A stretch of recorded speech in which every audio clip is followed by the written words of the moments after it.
Thank you guys, appreciate it. So basically, I don't get to talk about relationships as much as I would like to, but relationships are something that I've always been very, very good at. There are guys that even as they get good at game, they have trouble taking a girl from I'm sleeping with her to making her an actual girlfriend, or even a girl that wants to stick around. Right? I see that a lot. In fact, I even know guys who have been with hundreds of girls and they can't get a girlfriend, which is ridiculous to me. But it is a very simple process, but a lot of people just don't know it. And it is distinct. It is a different thing than what you're doing in pickup, because it is a longer term thing. It is an expression of who you are.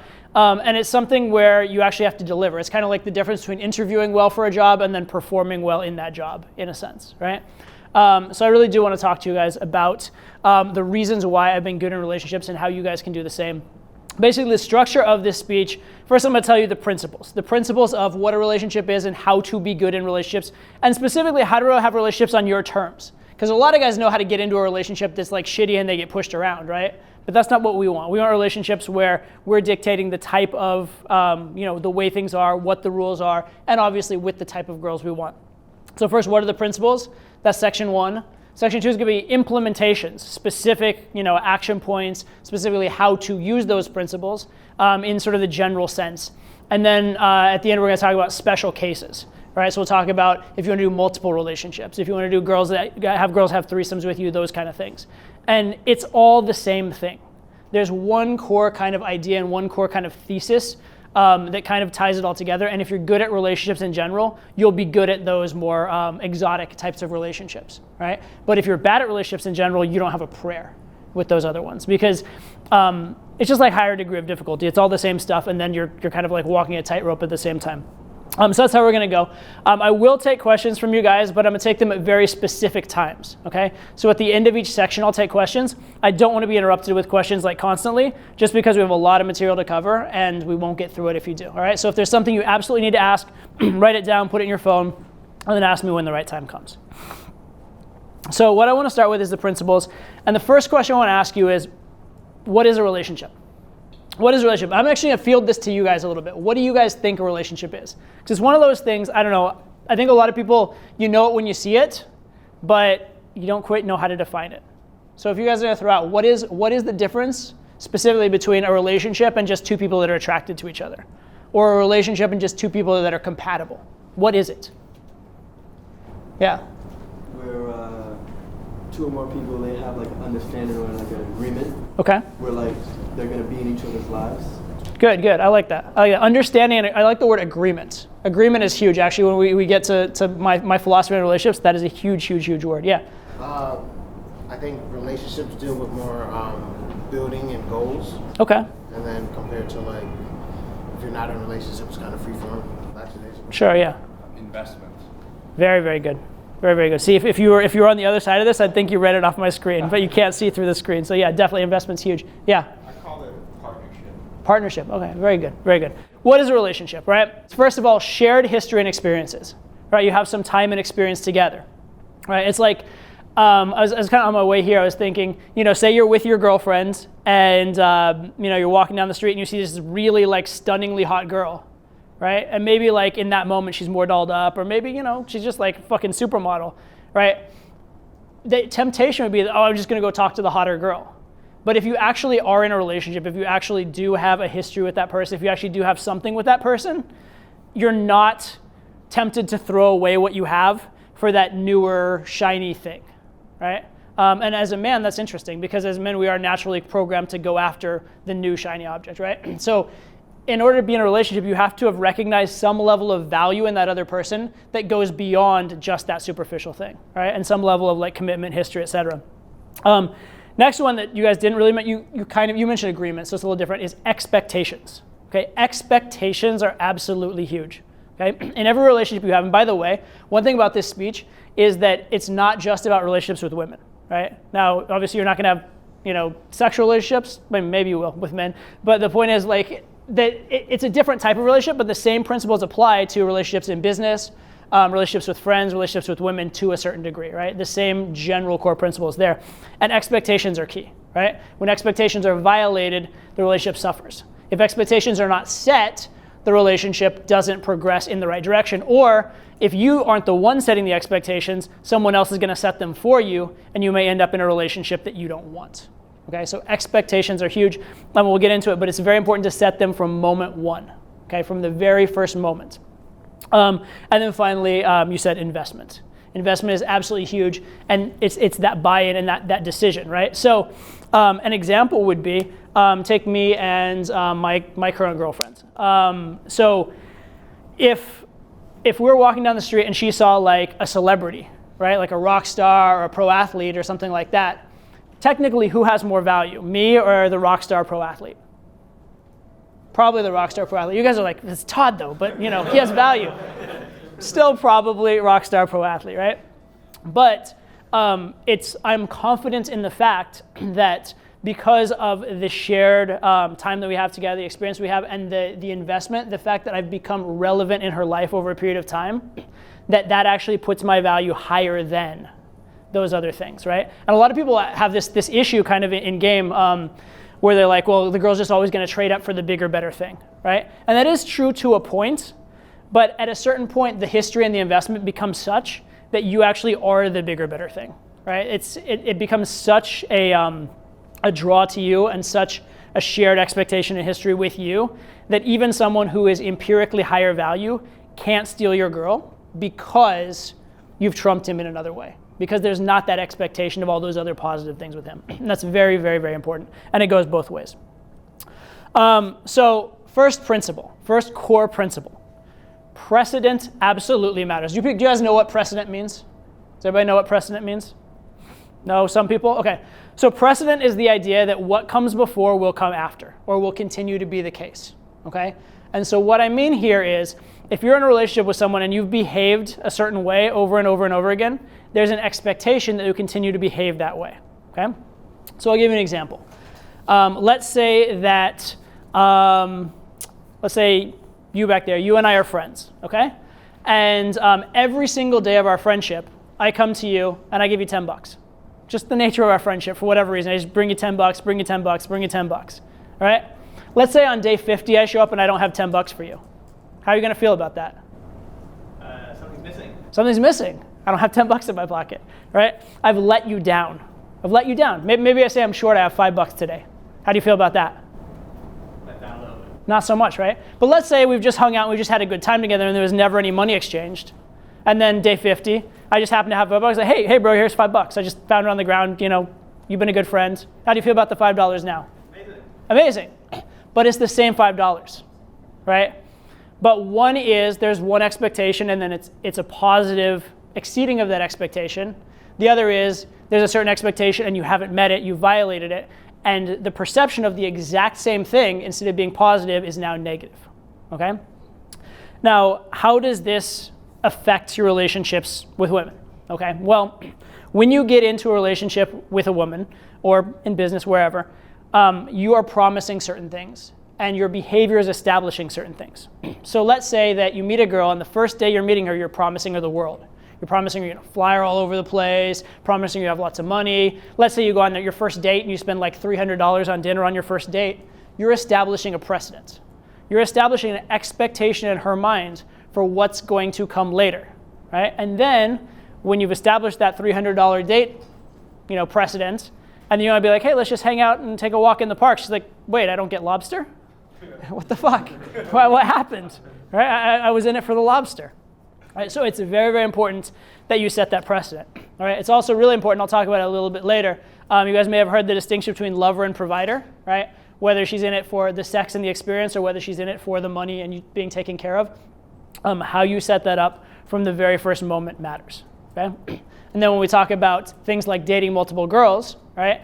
If you set up an exclusive frame and an exclusive vibe in the first couple days of knowing a girl, it's gonna be very, very hard to make it not exclusive later, okay?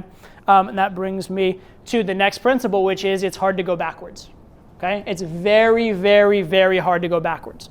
And what I mean by that is relationships naturally start out casual and then become more serious over time, right? You start off, especially nowadays, especially nowadays, it's just normal to be like hooking up, maybe hooking up with multiple people, feeling out the relationship. Maybe you have sex a few times before you even like, labeling each other or anything.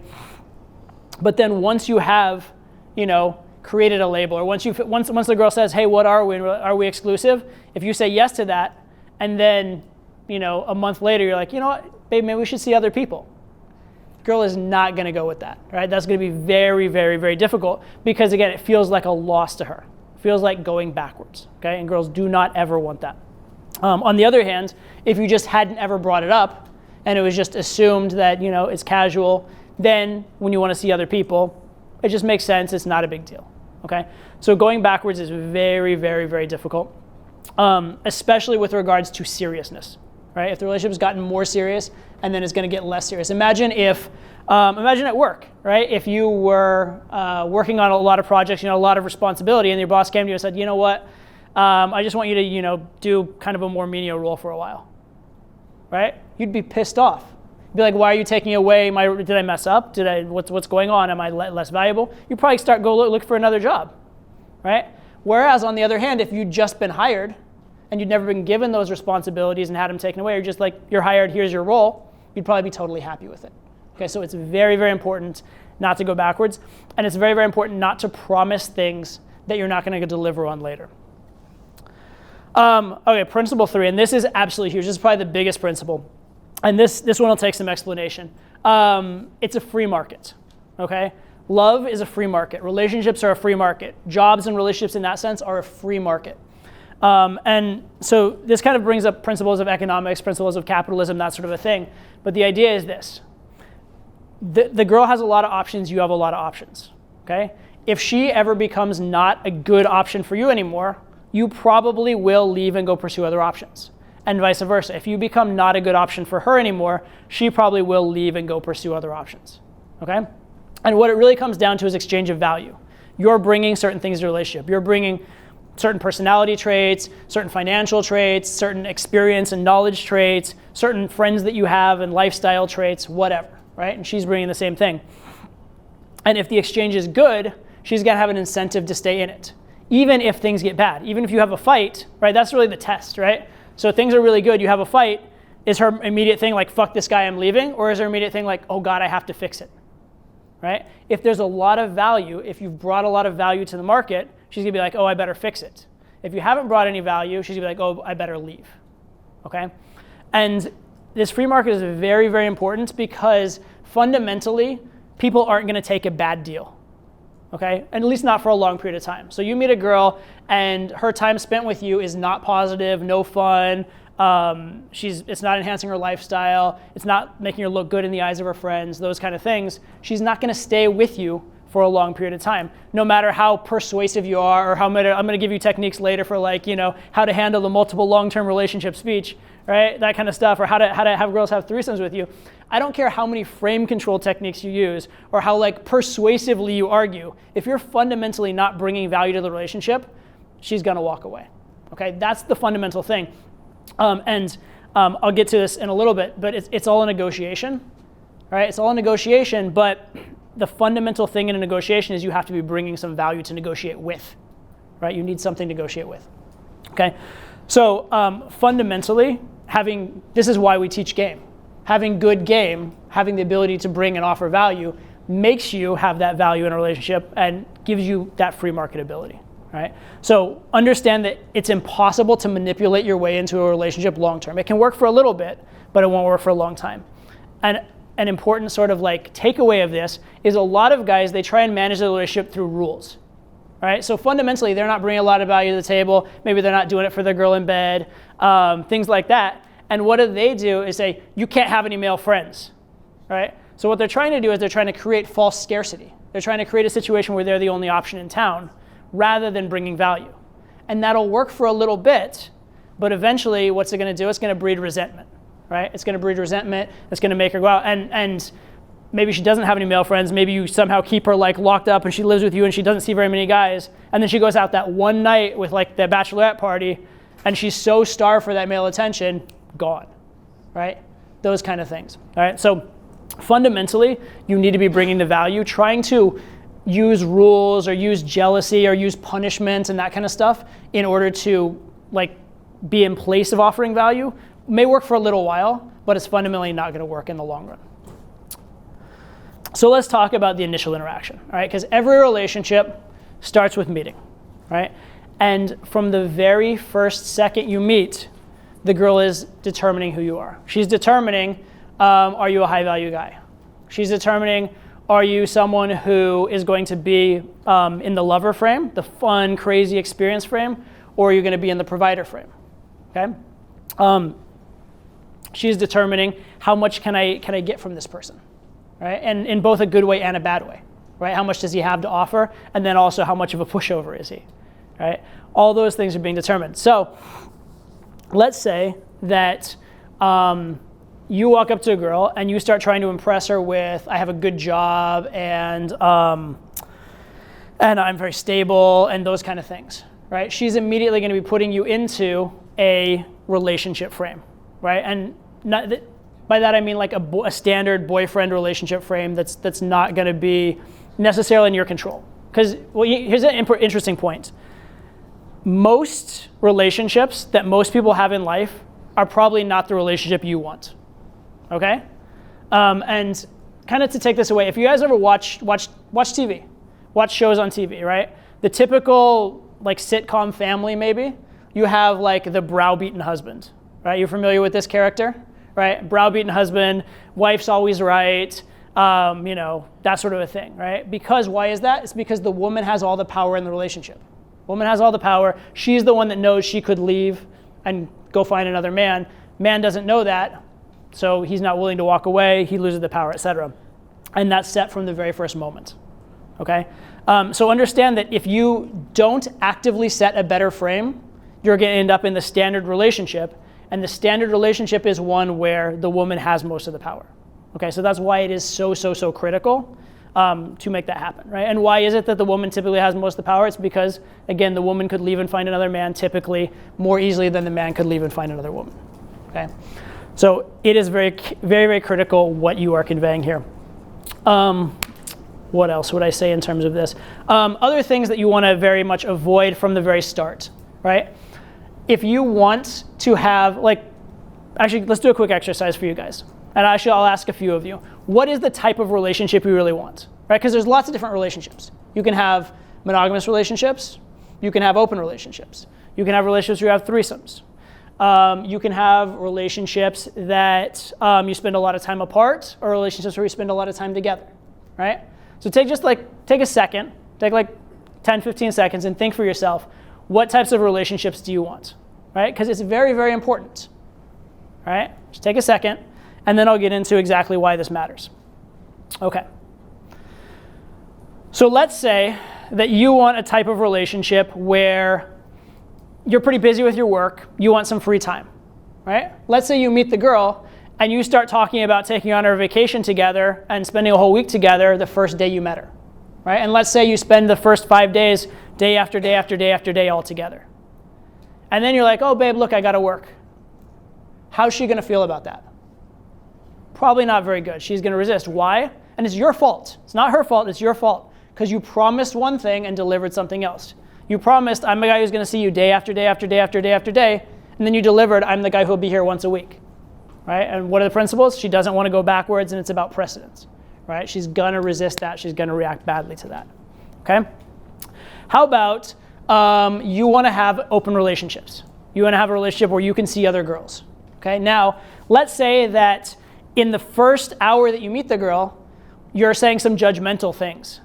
Like maybe she brings up some friend of hers and you're like, oh yeah, that's a bad guy. That guy's unfaithful. You wouldn't want a guy like that, right? So you're being judgmental and putting that sort of frame on things in order to maybe impress her or win her over or get on her side, right? But now you've set that judgmental frame that exclusive relationships are what you should want and non-exclusive relationships are bad, and you've poisoned that later attempt to have a non-exclusive relationship. Does that make sense? Right? So you're setting that frame, you're setting the precedent relationship right from the very first moment.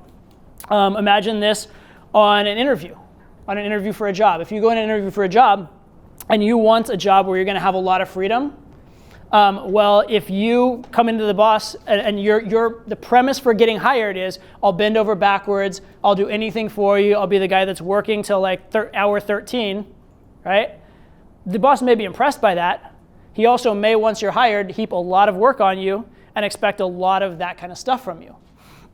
On the other hand, say you go for a job interview and you come in and part of the interview is you asking, listen, I have a few different places I might go. I really like your company, but I really want to know what the package working with you looks like, that kind of thing. And the boss sells himself to you a little bit and sells the company to you a little bit, right? Now you get that job and the boss is coming at it with like, I better keep this guy happy. This is talent, right? I better not lose him, right? And that is going to set the premise for your entire relationship. Never mind how well you can negotiate your contract and how much you get paid in that second case if you've set it up so that the boss is chasing you a little bit. Does that make sense?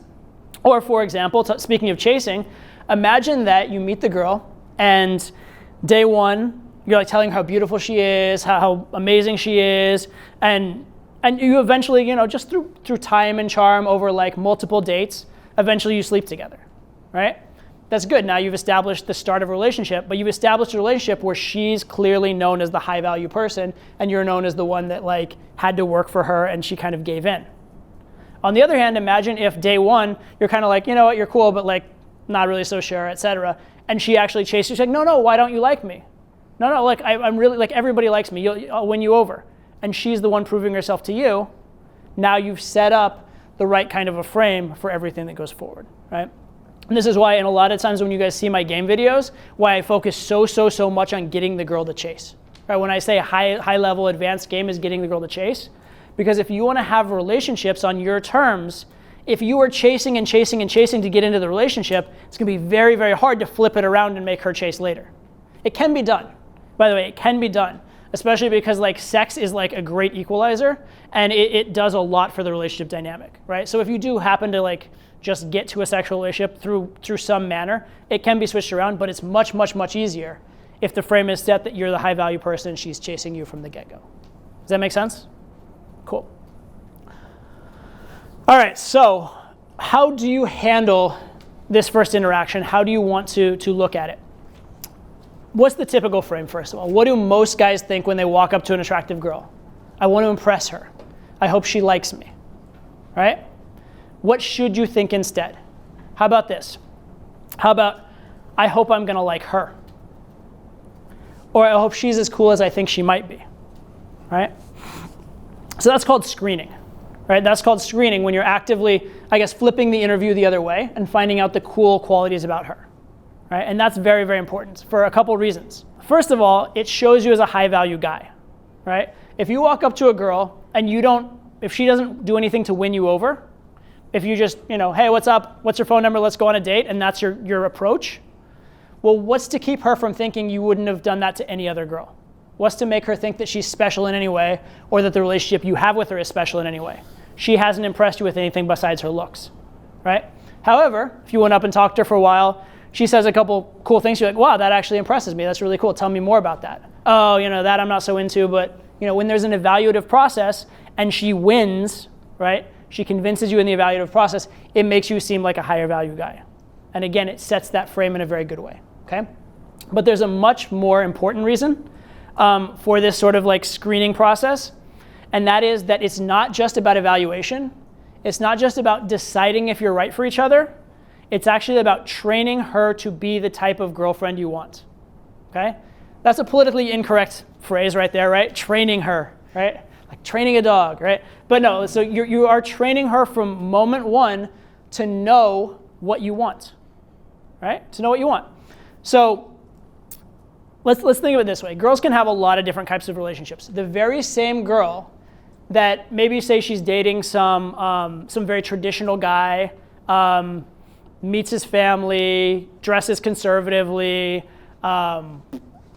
just is very like by the book, by the rules, won't sleep with him till like the fourth date.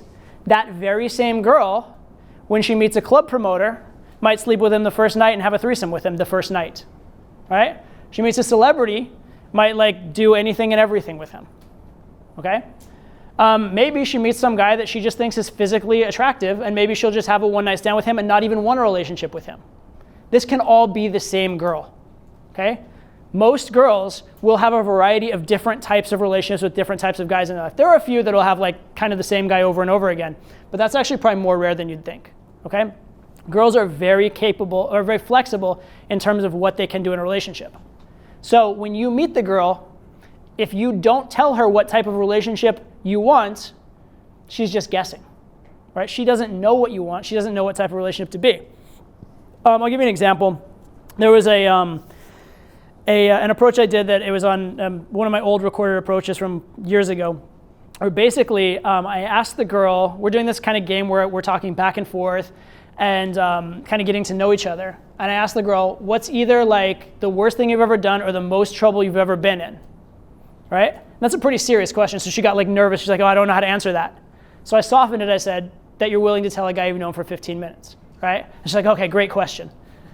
And then she sits there for about 45 seconds unable to answer the question. She just sits there nervously not knowing how to answer the question. Now, why is she sitting there nervously, right? Well, on the one hand, let's say she says something like very tame and boring. I might be like, oh, that's lame, I don't like you. On the other hand, let's say she says something really risky and sexual or like even criminal. That could be an immediate disqualifier too. And so she doesn't know what answer I want. She doesn't know which role I want her to be in. Now, fortunately, I'd established the frame that, she wanted my validation, she wanted my approval, and she was at least thinking, what's the right answer for him, right? That's the right situation to be in. But beyond that, she didn't know what the right answer was, right? So after that like long pause where she didn't know what to answer, I said, and if you tell me that once you turned in a paper late as your answer, as in if you give me the goody two-shoes answer, I'm leaving, right?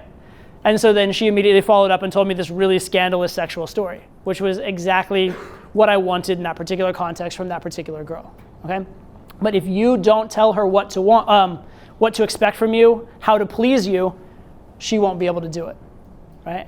And that matters throughout the first part of the relationship, throughout how she's going to behave with you, how she's going to behave with your friends, what expectations you're going to set. It matters just throughout everything, okay? So when I walk up to a girl, instead of thinking, how do I impress her, what am I thinking? I hope she's going to impress me, and I'm going to teach her to be the type of girlfriend I want, right? And so I've had really, really amazing relationships in my life for two reasons. One, because I met really amazing girls. I had good game. I put myself in good situations. But two, because I created those amazing relationships, right? Because I didn't allow it to be the standard relationship, right? And in fact, I would have been willing to walk away in situations where it wasn't, right? If you guys have seen the girls that I've walked away from in my life, swear to God, you guys would think I'm fucking crazy. But those are some of the best decisions I ever made, okay? Because there were times when I was with the girl that like would be your 10 out of 10 girl, and you'd think, oh my God, I'd do anything for this girl. But the problem was the relationship with her wasn't fulfilling or wasn't rewarding or wasn't what it could have, should have been, right? And I needed to walk, right? Now, on one hand, you could say maybe I messed up, to be fair. Maybe I should have like set the frame better. Maybe I should have gotten the relationship to the right place, possibly. But at that time, when the relationship was what it was, I needed to be able to walk away. I needed to say, I have enough confidence in my ability to meet another girl. I have enough confidence in my ability to bring value to whatever girl I meet, that when the relationship isn't the right type of relationship, first of all, I'll negotiate it, and we'll talk about that later, right? But if I can't negotiate it, I'm willing to walk away. I'm willing to go find another relationship, and I'm willing to, importantly, create and build another relationship, right? Because relationships don't just happen, they're built and created, okay? So this idea of training, absolutely, utterly critical, right? And we'll talk about this a ton. We'll also talk about this when we talk about fighting and negotiating. All right. So how many of you guys are familiar with the phrase lover versus provider? You guys know this phrase? Yeah? Can someone who I haven't talked to, explain to me what lover versus provider is? Maybe volunteer. Brave volunteer. Is the long-term boyfriend who's going to support you. The lover is the fling. Gotcha. And why does this exist? Why does it exist? Why is there a distinction between lover and provider? Short-term and long-term mating strategies. Kind of, yeah. Short-term, long-term mating strategies. Kind of. Although girls kind of have a long-term mating strategy because there's this thing called a kid that they have for like many years. But yeah, so it's short-term or long-term mating strategies on the part of the guy. Does that make sense? So let's look at evolution. As a man, if we're going to be evolutionarily successful, what does that mean? It means getting our genes into the next generation. And technically what it really means is getting our genes 2 generations down, right? Because if you get a bunch of kids into the next generation and then they have no resource and they all starve and die, that didn't do you much good genetically, okay? So it really is how many grandchildren you have. That's really the metric, okay? So there are a couple different strategies you could employ. One is have a very few kids and take very good care of them, right? And so what you're going to do is you're going to get with the best possible girl you can.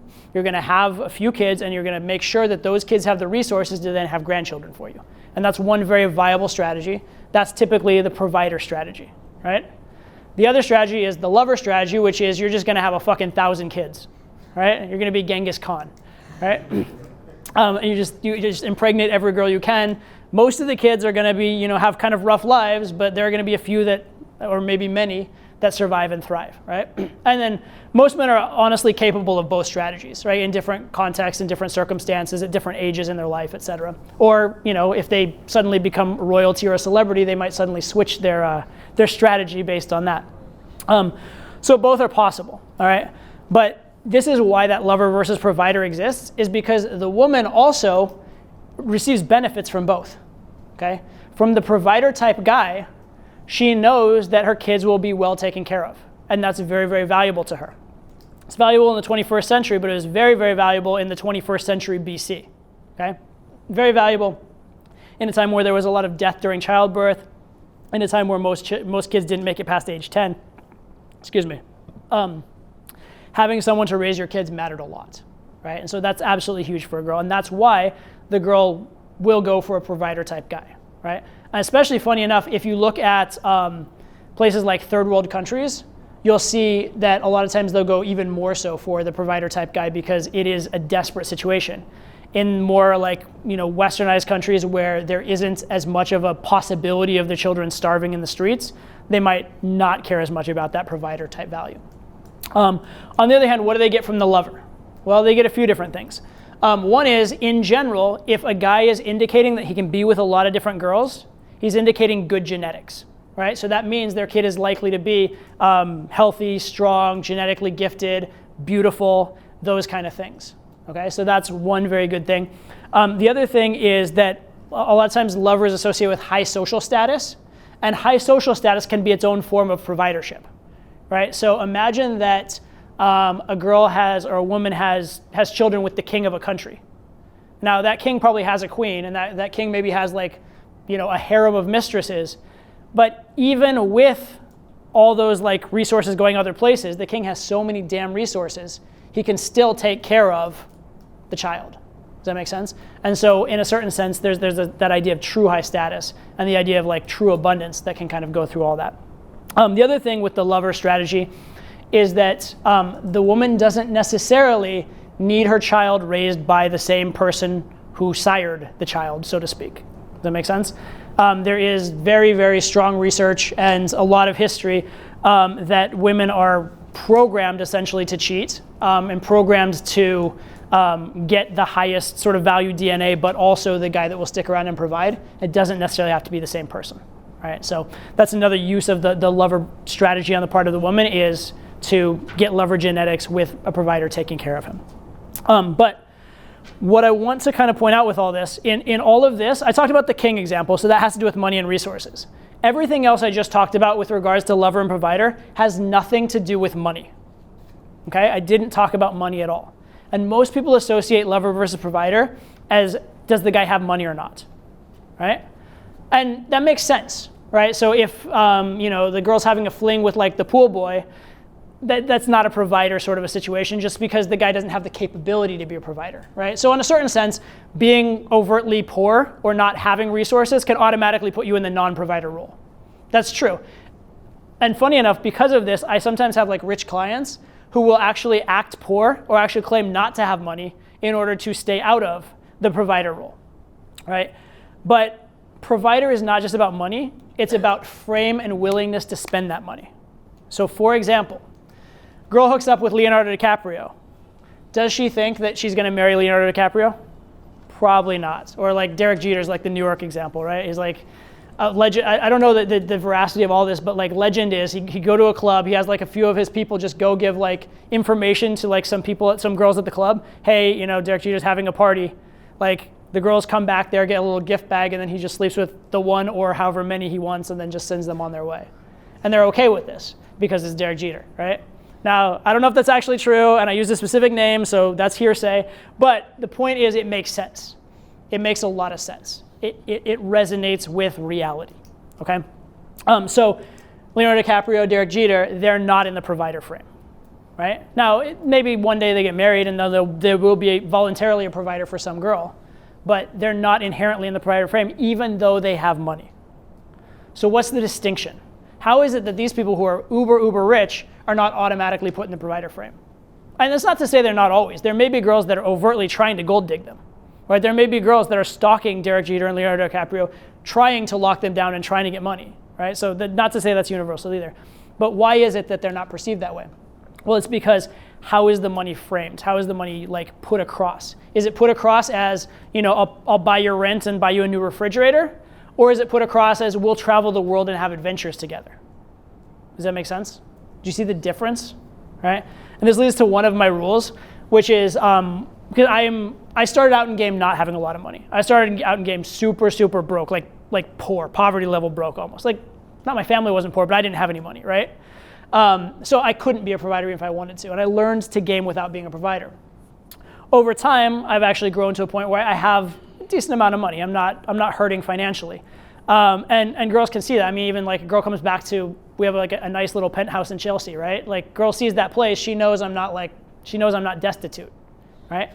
But one of the rules that kind of keeps me good is I will spend money with a girl, but not on a girl. Does that make sense? At least early on. Now, if you get into a relationship, I now have a child, right? I will spend money taking care of my child. I spend quite a good amount of money, and I love every dollar I spend on him, right? But from the get-go, I will spend money with you. I'll spend money to have experiences together, but I'm not spending money on like mundane support shit, right? And that's a very, very important distinction in terms of lover versus provider. Can you give an example of that? Example of what? You said you spent with her versus based on her. So for example, I would quite happily, say I met a girl I really liked her. I've done this before, right? Like a girl, but I'm traveling. I'll buy her a plane ticket to come to the next city I'm in. I've done that, right? But while we're there, I don't buy her like a mink coat, right? Also, I don't like give her money for her rent. I'll take her on a fun trip. I'll even like maybe if there's like something that I want her to learn, I'll pay money for her to learn something that I think would be cool and valuable to her. But I'm not like buying appliances for her. Does that make sense? Yeah. Right? So it's that distinction of like life and experience value versus like tangible asset value, right? And that's a very key thing in terms of lover versus provider, right? Are you supporting them, or are you giving them an amazing experience or something that goes beyond their normal experience, right? And then again, if someone earns it over a long period of time and you decide to really settle down with one girl or make her super important, you can eventually take on some of these provider attributes. However, the fact that you started out in that lover frame lets her know that she's there and that's a bonus, not that she's there because of that, right? Because she was with you for weeks, months, years without getting those things. And that frame has been established of why she's actually with you, and it's not just for the money, okay? So it's very, very important, but it's not just about how financially successful you are, right? Here in New York, I know there's a lot of guys that do well, right? The fact that you do well is not a bad thing in your game. It's an asset in your game. It just needs to be used in the right way. Okay, so let's talk about how to keep a girl after sex, right? Because that's the first stage in a relationship. First stage in getting beyond just a hookup, just a one-night stand, that sort of thing. And it actually starts, we've talked about it a little bit, it starts before the sex. It starts with the framing, right? And there's kind of a few different little wrinkles to this, so I'm going to be a little nebulous for a second, but I'll come around. First thing that does matter is the things we've talked about before, which is what is the value proposition? Are you the high value person? Is she chasing? If she's chasing, it's going to make everything a lot easier, right? However, if she's chasing too much or if she doesn't feel there's any reality or any possibility of something between you guys, or if I use the phrase all value and no comfort, do you guys know what I mean by that? Right? You guys mostly know what I mean by that, right? If it's all value and no comfort, she may not see a possibility, right? I'll give you an actually interesting example of this one. So I told you guys at the start, I've always been really good at keeping girls around after sex. Like typically, after sex, after I hook up with a girl, she's the one calling me the next day. She's the one wanting to continue things, etc. And that's in most normal cities. In about 2000, I think it was year 2014 and 15, I was in Vegas for almost the entire year. And one of the reasons I went to Vegas was that I've never been as good at Vegas game as I should have been, right? Because the very same thing that made me good with keeping girls around made me kind of bad at having one night stands. Not like bad at it compared to the average guy, but compared to as good as a game as I was bad at having one night stands, right? And so I moved to Vegas and I learned a Vegas game. And I learned to be like completely superficial, asshole, fuckboy player, Vegas style, right? And like to the point where my game in Vegas was within the first like 2 to 3 minutes of talking to the girl, I'd look at her and be like, I don't think we should make the sex tonight, right? So I'm bringing up sex and disqualifying her sexually within the first like few minutes, right? Most of my like girls that I took home in Vegas, like it was like within 20 minutes or so, we're already talking very strongly about getting out of there, doing sexual things, that kind of stuff, right? Yeah, so it was a very transient. I would say very clearly, I'm not boyfriend material. Like you can't lock me down is very, very much the case. Okay, so as a guy who's always kept girls around, I did this transition to this very superficial asshole player game, and then I had this week where I slept with 3 different really, really hot girls in a week, and every time like I'd slept with girls before, almost every time they'd be like asking me for my phone number, to see me again, that kind of stuff. So this week that I slept with these 3 girls, the first one, she left and she was like amazed. She was like, oh my God, the sex was so good. That was like insane. It was amazing. Like, thank you so much. This was incredible. This made my trip. And then she left and she didn't ask for my number. And granted, like she lives in a different city, but that was weird for me, right? Second girl that week, same deal, left, didn't ask for my number. This one even, we had I sent her home in like a taxi. It was like this taxi service that was like a on-demand taxi service. She actually told the taxi driver how amazing I was. And then I had that same taxi driver later, and she was like, that girl, they said amazing things about you. Like she gave references to the taxi, who was actually female as well, about how amazing I was.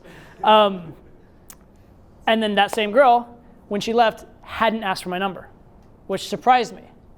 So girl number 3 of the week, when she actually left, I'm walking her out, and she's again like singing my praises, saying how amazing I was. I was like, do you want to, exchange? I mean, we don't live in the same city, but in case I'm ever in your city. And she's like, oh no, gross. She actually, ooh, no, gross. Why is that? Okay, it's because I had set the frame of not boyfriend material, pure player, no provider, all lover, so strongly that actually me even asking it ruined the entire experience for her. Right? Because her experience in her head was, I slept with this super high value Vegas player guy. And that was, I was on vacation in Vegas. I did the what stays in Vegas, what happens in Vegas stays in Vegas thing. I lived it up. It was amazing. And then I said, the number thing. She's like, oh, this guy wasn't the amazing cool player. This is just a normal chody guy. And fuck this, right? So it actually overtly turned her off, right? Really shockingly. And so the point is, if there is literally no connection, if it's purely transactional, that's going to hurt you. So on the one level, on one side, you need to have high value. On the other side, it can't be a pure transaction. There has to be that level of comfort, that level of intimacy, right? And so that frame that the girl's a little bit special really does matter, right? And how do you create that? Number one is something that's important in game in general, but very important for relationship game is qualifying the girl. Qualifying the girl. Eliciting, finding out from her what are the things that are good about her that are going to help her win you over, right? And a good exercise, I've given this exercise as a pure pickup exercise many, many times, but I'm going to give it to you guys as a relationship exercise right now. and I'm not gonna have you do it right now, but definitely write in your notes to do this when you get home, do it soon. I want you to write down at least 5 qualities you are looking for in a girl that are not physical qualities. Not just a nice ass and like pretty eyes to look at, right? What does she have going for her besides her looks? What is her attitude about life that you like? Does she have education that you like? What is her philosophy on sex? Is she like talented? Is she smart? Is she well spoken? Whatever the things that appeal to you, right? Does she like going to the gym, right? Whatever it is to you. And then we talked about screening and girlfriend training, right? From the very start of your interactions, you should be asking about these things, right? If you want a girl that's educated, like talk about books with her and see how she responds. Or you can even, as a qualifier, sometimes if you can fit it in the right way, ask where she went to school, that sort of a thing, right? You can find that stuff out, right? And also, you're training her and leading her. Because, say you want a girl that's in the gym, you want a girl that works out, right?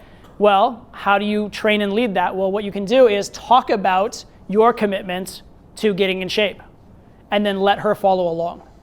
So you talk about how, like, you know, your goal is to really, you know, get your fitness, maybe tell some kind of story about it, and then she'll be like, oh yeah, I'm really into da-da-da-da as well. And so maybe she's in the middle. Like, there's some girls that just don't go to the gym. Hopefully we're not dating too many of those, right? And there's some girls that are like total gym rats, like that's all they do. And there's a lot of girls that are kind of in the middle. There's a lot of girls that, you know, if we're interested in them, they're probably taking some care of their physique, but they're also not in the gym all the time, right? So your level of how much you care about the gym and how important it is to you is going to dictate their level when they're in a relationship with you, right? Same thing with things like reading, right? Some girls read all the time no matter what. Some girls barely ever read. A lot of girls are kind of in the middle.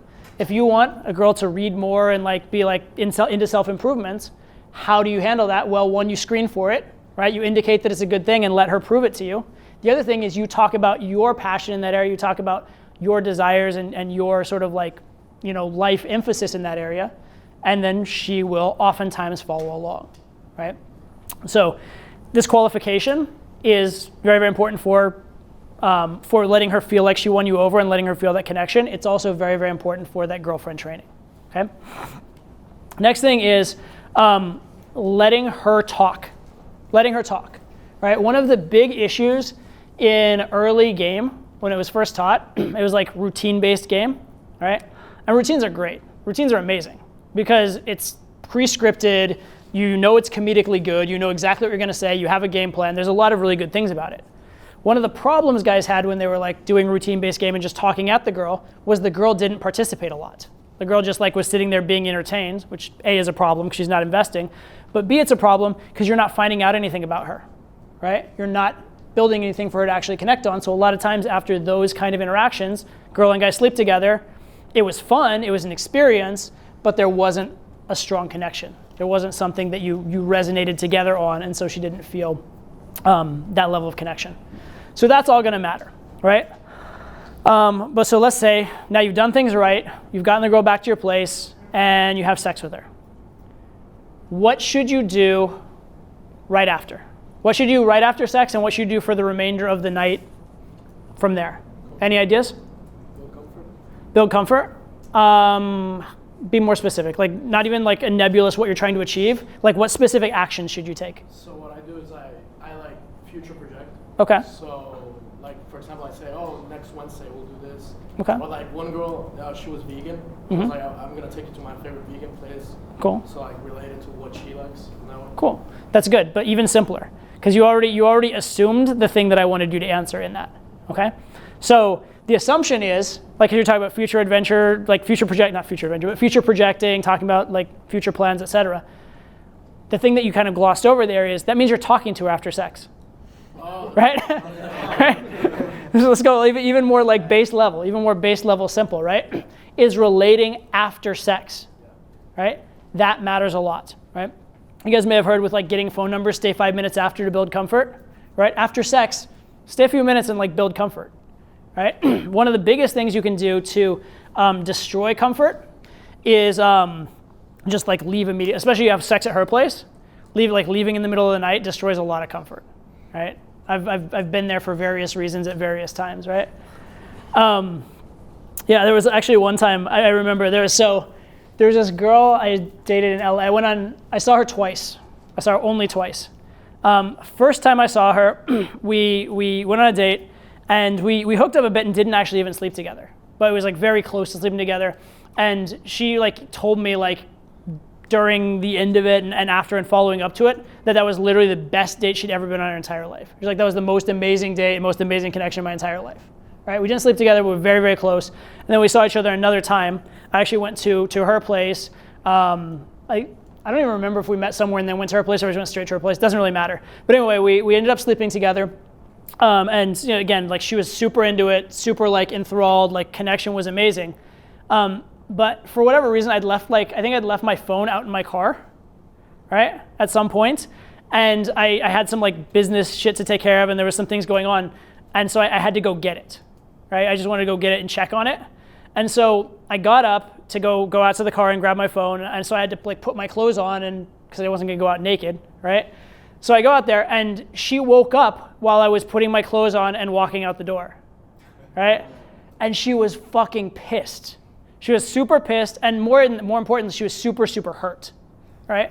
And so this girl who had been like first date, most amazing date I've ever had in my entire life, second date, hooked up with me, doting on me the whole time. After that, she didn't even want to follow up with me because she was so hurt. And I actually came back and I slept in the bed with her and like slept there the night. But she just like felt like, and wrongly in this case, right? But just felt like I had been wanting to try and leave, and she was so hurt by that, or so she so didn't want to be hurt in the future by that she was just done with it. Like she now viewed me as a non-relationship candidate. She now viewed me as this hot guy she hooked up with, but not in that way because it had hurt too much, right? So staying around or letting her stay over is very, very, very powerful, okay? If the girl sleeps over and you have breakfast with her in the morning, you're very, very close to it being more of a girlfriend thing, right? That's the ideal scenario is you end up staying over, you end up like talking or doing like after play a little bit, right? Talking, cuddling, snuggling, joking around. Because everything up until sex is perceived as having the agenda of getting her into bed, right? Everything after sex, there's no agenda. There's no agenda, you already had the sex. So as a guy, you already won. So now you're staying out of genuineness, right? Now you're staying because it means something, right? And that's probably what that girl thought, right? Oh, he took me on the best date of my life. And then we had this amazing second date and this amazing sex and it was so good. And then the first moment after he got what he wants, what is he trying to do? Walk out the door, right? So you want to avoid that. So ideally, what you would like to do is have her stay around and build that comfort. However, here's the weird paradox. The point is to build comfort, right? Let's say that you hook up with a girl and she has to get up for work in the next morning, right? And so she just wants to leave. And instead you're like, no, stay. It's like, stay, we'll get breakfast in the morning and then you can go to work. And you're kind of trying to get her to stay because you know you'd like to keep her around, et cetera, trying to get her to stay. Well, that neediness is awkward, and instead of building comfort, it builds discomfort. And so it actually works against you. So it's this weird kind of principle of like, you'd like her to stay, you want her to stay, you want to spend that time. However, it only works if it appears effortless. If it appears like you care too much about it, it appears like you're trying too much for it, now it's going to work against you. And especially if you're trying for it and she leaves anyway, now it's really going to work against you. Okay, so you kind of have to like feel the situation. You know your ideal scenario, and you know like what scenarios kind of suck, but the way that you get to the scenario really matters as well. Okay, so I want you to keep that in mind. And then to take this to an even higher level, for truly like in-demand girls, and by this I mean girls who are usually hooking up with really high-value guys or even celebrity type guys, when you get to that level, paradoxically, kicking them out might build more comfort. Is that crazy?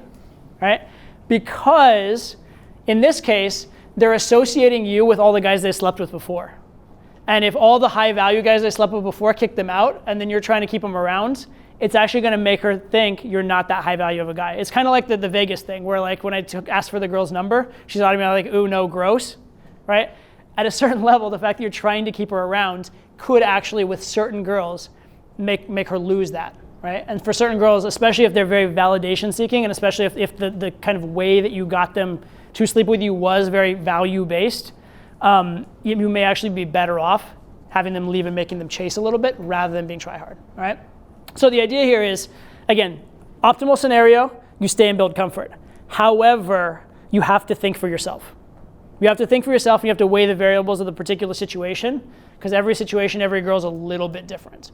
So think of these as like strong principles, not rules, right? And understand the vibe matters a lot too, okay? So along the lines of keeping the girl after sex, being good in bed helps. Being good at sex does help. So at some point I'll probably make a video about like specifically how to be good in bed, but I'll give you guys some very quick tips because they're important and because most guys are very, very bad in bed. The first and most important tip I can give you about being good in bed has nothing to do with technique. Nothing whatsoever, all right? What it is listen to her, okay? And that doesn't mean like be the like browbeaten guy that's like, you know, losing all your value and not trying. But what I mean is, and so, okay, when I say listen to her, it doesn't mean sit there inertly waiting for her to give you directions. Okay, that's fucking not gonna happen, and that's about the most unsexy thing ever. It also does not mean ask for permission for shit. Right? Does that mean, can I touch your boob now? Right? Fucking don't do that. All right? What I mean by listen to her is this. Make a strong move, right? Make a strong move. Do something that from your past sexual experience, or if you don't have past sexual experience, something you saw in a movie that you like and think you should do in bed, whatever, or in a porn even, I don't care, right? Do something, make a strong move that you think is the right move. However, as you make that move, pay attention to her, okay?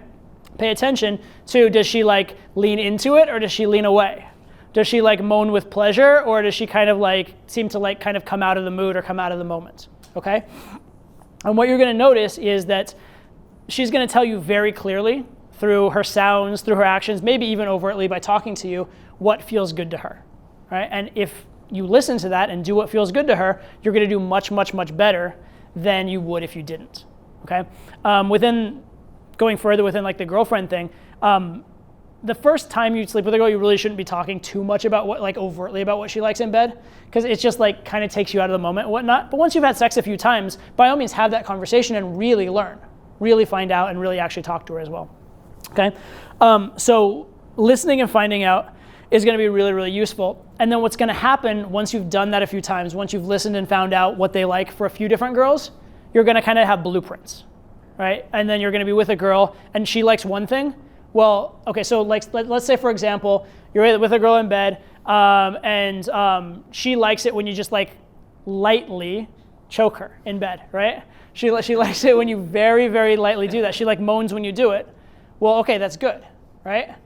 Now, probably there's a lot of other things that go along with it. She might also like it if you pull her hair, right? She might also like it when you're having sex with her if you're a bit more forceful, like just a bit, and I'm not fucking like crazy here, but like a bit more, like, cause you can go soft and slow and sensual, or you can make love or you can fuck, right? So that girl's probably gonna be along the blueprint that she's gonna like those specific things, right? Another girl, if you like caress her hair out of her ear and she really responds to it, she might like it more slow, more sensual, more soft, that kind of thing.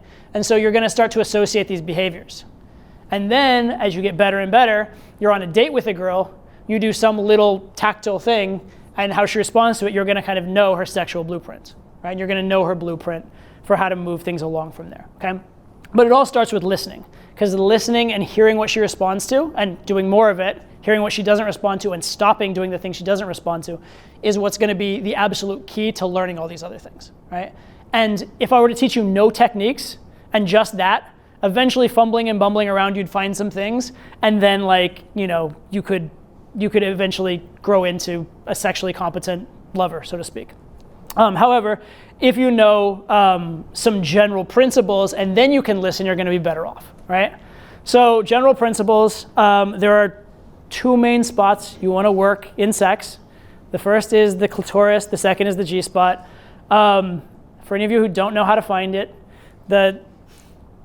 all right, let's do this. So if this is the girl's like vagina right here, her pussy, whatever, the clit is right about up here. It's probably not gonna be very big if she's not well stimulated. If she's not really wet and if she's not turned on, you may have trouble finding it. Once she is more turned on, it'll be much, much, much easier to find. Also, if she's not very turned on, you don't wanna touch it firmly yet, because it will be painful to her. Imagine it's like the tip of your penis, all right? If you touch that shit when you're not like aroused, it feels really bad. If you touch it when you are aroused, it feels really good, okay? So it's like that, okay? And there are lots of different ways you can touch it, but I'd say like slow and somewhat firm, or kind of like fast and like not very firm tend to be good go-tos to begin with. Okay? Yeah, circle it going around it, but like with a little bit of increasing pressure.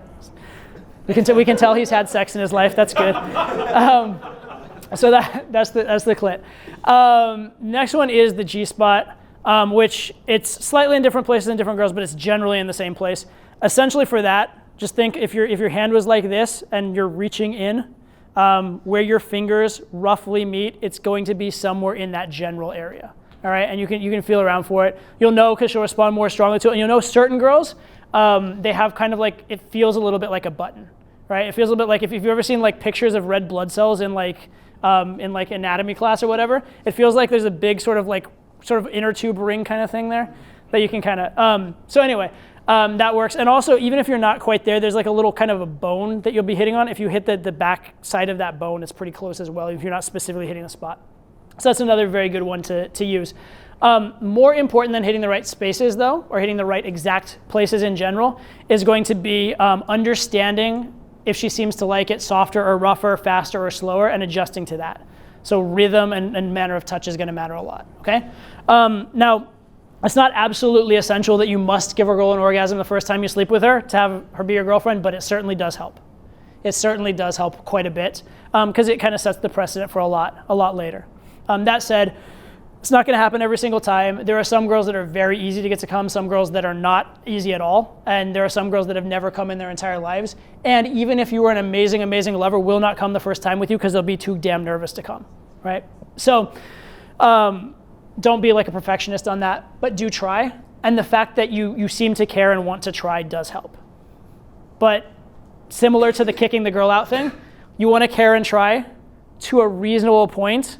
But if you're the guy that's like, I'm going to keep going for 6 hours because you haven't come yet and I will not let you go to bed without, that can be a little much because then it seems like you almost have an objective, like you have outcome dependent sex almost, right? So you don't want to be there either, all right? So it's a balance.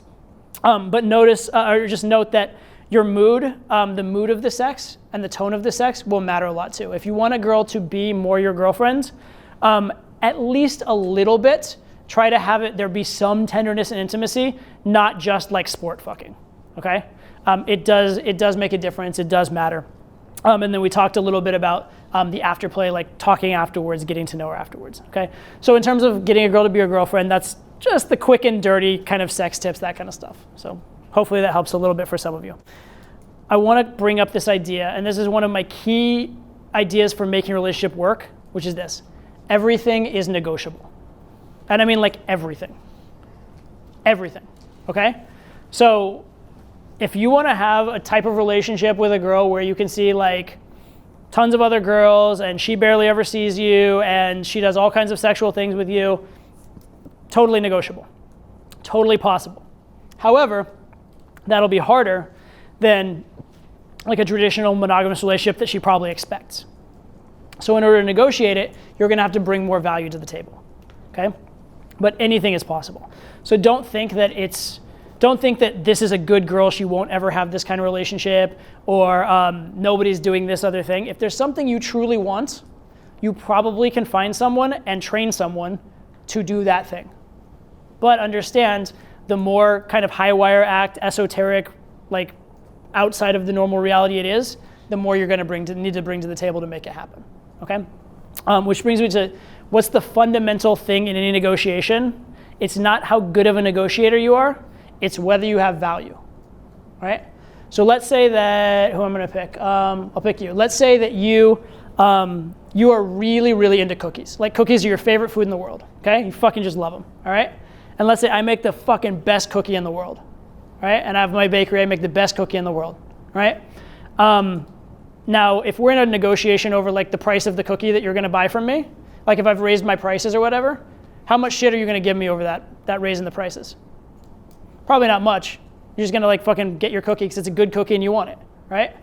Let's say on the other hand, you're not really into cookies. You're a donut guy, right? Or let's say you're a savory guy. You're not even into sweet shit. You're a savory guy. And now I'm like, hey, I'm reducing the price of my cookies. You want some? I'll reduce it even more. I'll pay you to take a cookie, right? Right? The point is, if you fundamentally aren't into what I'm offering, or if I fundamentally haven't established the value of what I'm offering, all the negotiating tactics in the world are useless, okay? Fundamentally, we'll take questions a little bit. Fundamentally, the value that she perceives in you and the amount that she is invested in you, the amount that she cares about the shared experience with you is going to matter more than any negotiating technique, okay? All right, so that's the start of negotiations. And you could almost look at it like this. This is kind of a harsh way of looking at negotiations. Whoever's going to win the negotiation is the person that's willing to walk away at the end of the day. If at any point you're completely incapable of walking away from a negotiation, you are fucked, right? Metaphorically, not in the good way, okay? It's a really bad thing because now you're going to give in and give in and give in. So let's say that you've put some girl on a pedestal. You're dating her, you've decided this is the one, this is the girl for me, and then now she does some kind of like little bad behavior that's a little bit annoying. Now are you going to like confront her about it, or are you just kind of going to go along with it?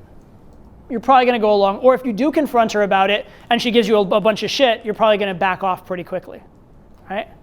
And now she's gotten away with this one little thing, now she's going to have another little misbehavior.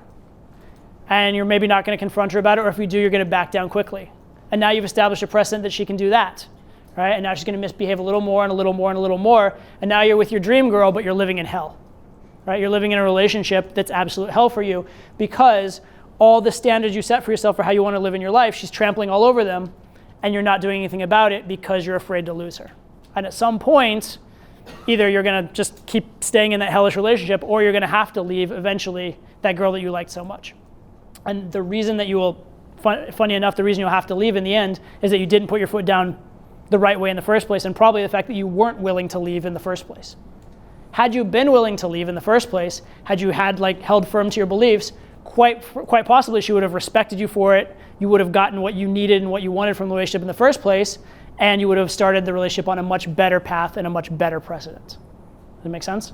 So fundamentally, the moment you are unable to walk away, now this isn't to say that this isn't to say you should be walking away, right? I don't want you guys to be the guy that's going nuclear at every little thing. What, you didn't do the dishes? Fuck you, we're breaking up, right?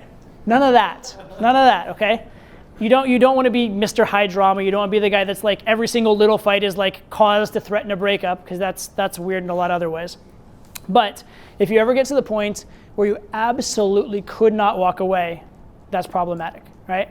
Even in a very, very serious relationship, right? Even if it came to a marriage, right? If there ever was a point where there's absolutely no behavior that's over the top and you absolutely would stay with her no matter what hell she puts you through, you're going to end up in a very, very bad marriage, right? So you, at some point, you do have to have a standard. All right. So negotiation, though, it's about the value offered, right? And what this really means is you have to present a good proposition. In fact, what it really means is you have to present a better proposition than whatever other option she has, okay?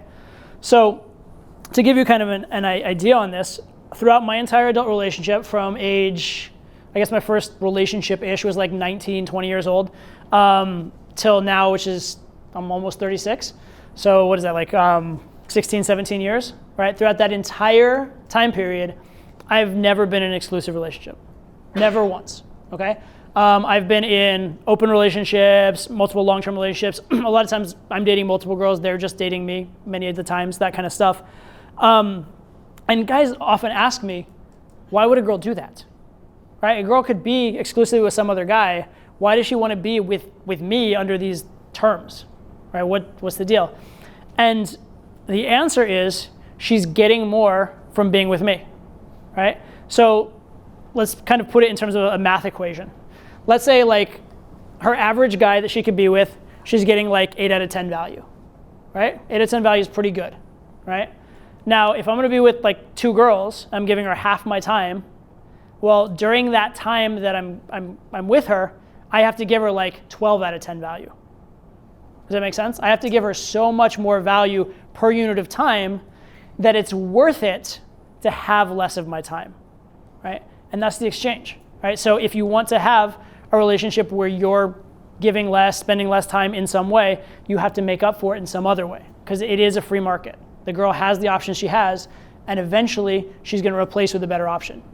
The good thing as a guy is that girls are programmed to be biologically not necessarily monogamous, And girls are programmed biologically to go very strongly after value.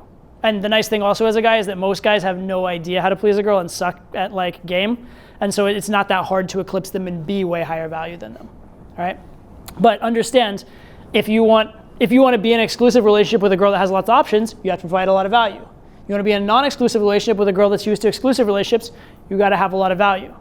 If you want to do threesomes with a girl that's not actively looking for it, you have to provide a little active value, right? Now we'll get into the fact that a lot of girls are very open to threesomes. We'll talk about that later. But most girls don't get into a relationship thinking that that's what they want in the relationship, and most girls are very resistant to it as like a starting concept. So again, any of those things, you have to bring more value, okay? And you have to present a good proposition. As soon as you're not presenting a good proposition, as soon as you're basically, you can't screw a girl over, essentially, at least not for a long, long period of time, right? So as soon as you're not providing enough value or more value she can get out elsewhere, she'll go elsewhere. That's what it really comes down to, okay? All right, so those are a lot of really general principles for relationships. I've given you some specific stuff, you know, what to do, keeping the girl after sex, all those kind of things. But that's kind of the general principle, the general outline of what the characteristics you need to have in order to have relationships on your terms are. With that, I'm going to take a few questions from you guys, and then we'll start dealing with specific situations, like specific cases that come up, specific things. So yeah, we'll take right here. What are some examples of value? Because I know money can be valuable. Mm-hmm. Examples of value? So there's two ways of looking at value, first of all. There's the value you have, and then the value you're giving to her, okay? So money is an example of something that's just intrinsically value, like it's just better to have more of it than less of it, right? Good looks is an example of value. Having more or higher caliber friends is an example of value.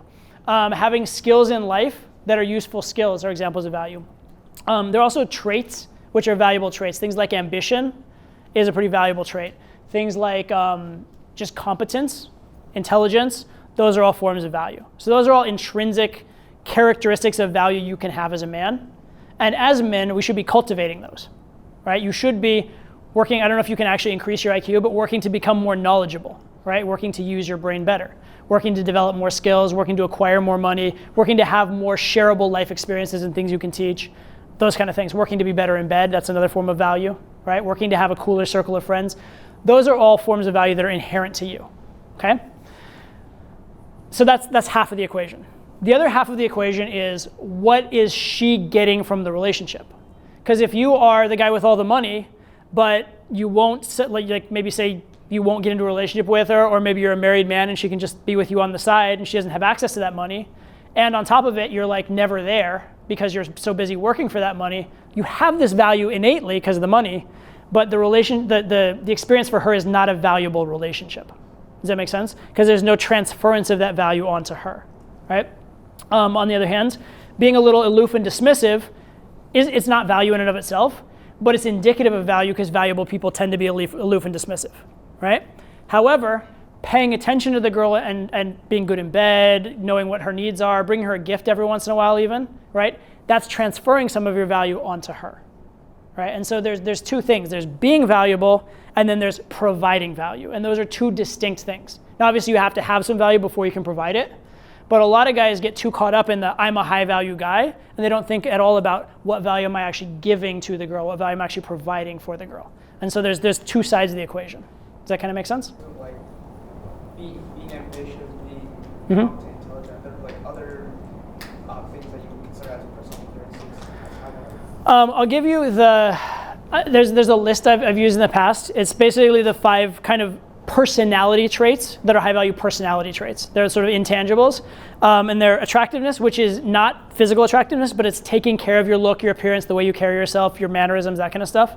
Assertiveness, assuredness, attentiveness, and the last one's what I call aliveness. And aliveness is like being fun, being willing to take a risk, being exciting, give a girl emotions, that kind of stuff, right? So basically, that goes along with that second category, which I told you the inherent characteristics, like having more money, having more, more intelligence. Those 5 characteristics, attractiveness, assertiveness, assuredness, attentiveness, aliveness, that has to do with transferring some of that value to the girl. Does that make sense? So especially attentiveness and aliveness have a lot to do with transferring that value onto the girl.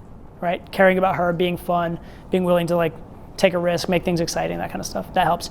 Remind me what your second question was, because that one I thought was actually really good. Okay, so balancing qualifying the woman. Got it. Got it.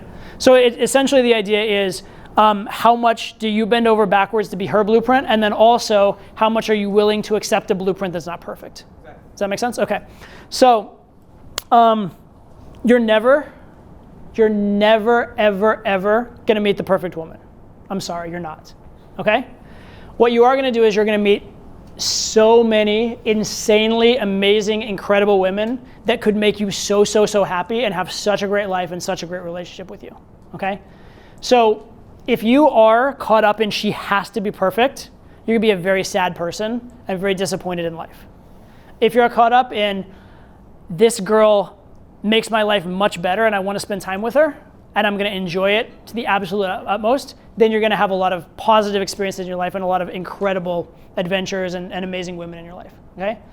I've dated girls that you guys probably would think on paper are fucking perfect, right? I promise you, once you're inside the relationship, they're not. Okay? I've dated girls, just as some examples, I've dated girls that are famous actresses, models, like in like Maxim's 50 hottest women on the planet like level, and are smart, are caring, but have their own, I don't want to get too specific on this one because someone who's known me well enough might be able to actually suss out who I'm talking about here, but might have their own personal issues and have their own issues within a relationship that might make them less good for you or were less good for me in a relationship than other people that weren't in those exact categories and didn't have those same resume items. Does that make sense? Or let's see, I've dated girls that were resume on paper, all the types of things you might want, and the experience with them was really good at first, but then as I grew over years, they grew in a different direction, or the types of things I wanted for myself in life weren't the things they wanted for me, and that relationship, once you're on the inside of it, was no longer perfect, right? And even if you do get a girl that you think is perfect, at some point there's going to be a crack, there's going to be a chink, and on a long enough timeline, you're going to start noticing those things, right? So if you're looking for absolute perfection, you'll only take perfection, you're going to be very disappointed. What I would encourage is this. I would encourage, find the girl that's amazing and enjoy that amazing experience. While you're there, especially early on, especially as you're learning and growing in game, but forever, keep your eyes open to what else is out there. Keep your eyes open, and also, as you're in that relationship, start to understand the things you like and the things you don't like, right? Because in that next relationship, you're going to screen a little bit better, right? So for example, one thing I really thought I wanted, right? I really thought I wanted the girl that like got straight A's and like was like went to all these activities and did everything well and was very like by the book, right? And there are definitely traits about that girl that I still to this day really like and really respond to. However, the girls that I've met and dated who were that type of girl, I found them to be a little bit boring over time. I found them like that they'd done a lot of things well, and I was very impressed with their accomplishments, but I wasn't impressed with how much they thought for themselves, right? Because a lot of their accomplishments had been because their parents had forced them to do it, or because they'd had good coaching, but they hadn't actually had to figure it out on another level, right, as a possibility. Or because those girls did what was by the book very much, maybe they weren't as good in bed or as fun in bed because they were like actually like insecure or concerned about doing things right, and the experience just wasn't the same with them, right? So you never know. But what you can do is constantly find what you like and keep looking to improve it and keep enjoying it to the absolute utmost every step along the way. That make sense? And then you'll never find the perfect girl, but you'll find a girl or girls that will make your life so incredibly much better and just enhance everything. So I know it really fits to the blueprint of the girl, but how important do you think to have sex as soon as possible when you're dating a girl? First of all, sex does a lot for the dynamics of the negotiation. Does that make sense? If you look at the relationship as a negotiation, up until the time of having sex, the standard narrative, the sort of societal narrative, is that the guy's chasing sex, the girl's not giving it up, right? And so as the longer that narrative exists in her head, the more it's setting the frame that you're the one chasing, right? So whether you have sex quickly or not having the frame that she's the one chasing is a better thing than you being the one chasing. Does that make sense? But it doesn't necessarily matter so much that the sex has to happen quickly per se, right? For example, I had when I was playing poker for a living, I went to the same casino over and over again, and there were some girls that were like, they worked at the casino who were very attractive, and so I'd see them day after day after day. There were a couple of girls who I ended up sleeping with that it was probably a year after I'd first met them that I ended up sleeping with them. However, even though it was a year after I first met them, it wasn't over many, many dates. I actually slept with them both on the first date we went on, right? But they'd known me for a long time. Also, they'd known me in a way where we were flirting and stuff, but I hadn't shown like overt interest or been trying. They actually developed crushes on me over a period of time of seeing me over a long period, right? And so with that frame, the fact that it had taken a long time before sex didn't really matter, okay? The fact that she's chasing you. The fact that she's chasing you, or just her narrative of the relationship in her head is going to matter more for the long term than how quickly you have sex, right? The beauty of sex, though, is that once she has had sex with you, it's a tangible event, and she has to start, instead of up until sex, she's rationalizing all the reasons she hasn't had sex with you. Once she's had sex, she's rationalizing all the reasons she has, and so she's automatically just going to tend to put you in a more positive light. So that tends to help. Yeah, you had your hand up, or you, either one? Yeah, so you mentioned before, like letting her talk. So now when you're dealing with different, like cougars versus like college girl. Okay. How do you maintain a frame but continue to let them talk? Because I feel like the conversation is very, very. Yeah. So that's kind of off topic from the relationship, but I'll address it quickly. That's actually a great, like, when I do either the blueprint or the plotline speech, that's going to be like perfect for that, which I'll do eventually. I'll get to that eventually. But essentially, what you want to be, okay, in the same way that I talked about, like in bed, you want to be listening to the girl. You could look at that, like put it a little earlier on, say in set, you want to be listening to the girl, right? So you want to be seeing what the girl responds to, right? So there's these general characteristics of an attractive guy that are just going to be attractive always, or virtually always, right? And being that is just going to make you attractive. But then every single girl has her own personal life experience, her own personal set of expectations, her own history of sex, and the types of guys she goes for, and her own self-perception of who she is. And that's going to lead to differences in that, okay? So for example, a girl who has very high self-esteem and is like very, very accomplished in life, and you mentioned the cougar thing, a girl, if she's older than you, it's more likely this will be the case a little bit, may want to lead a little bit.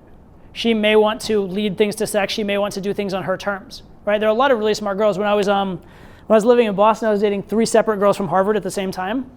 Those girls were very, like they'd had accomplishments and they believed in themselves, and they kind of thought of themselves as special, right? And so those girls, the best way to game them was encourage them and lead them in certain ways and challenge them in certain ways, but mostly just let them talk and convince you and impress you.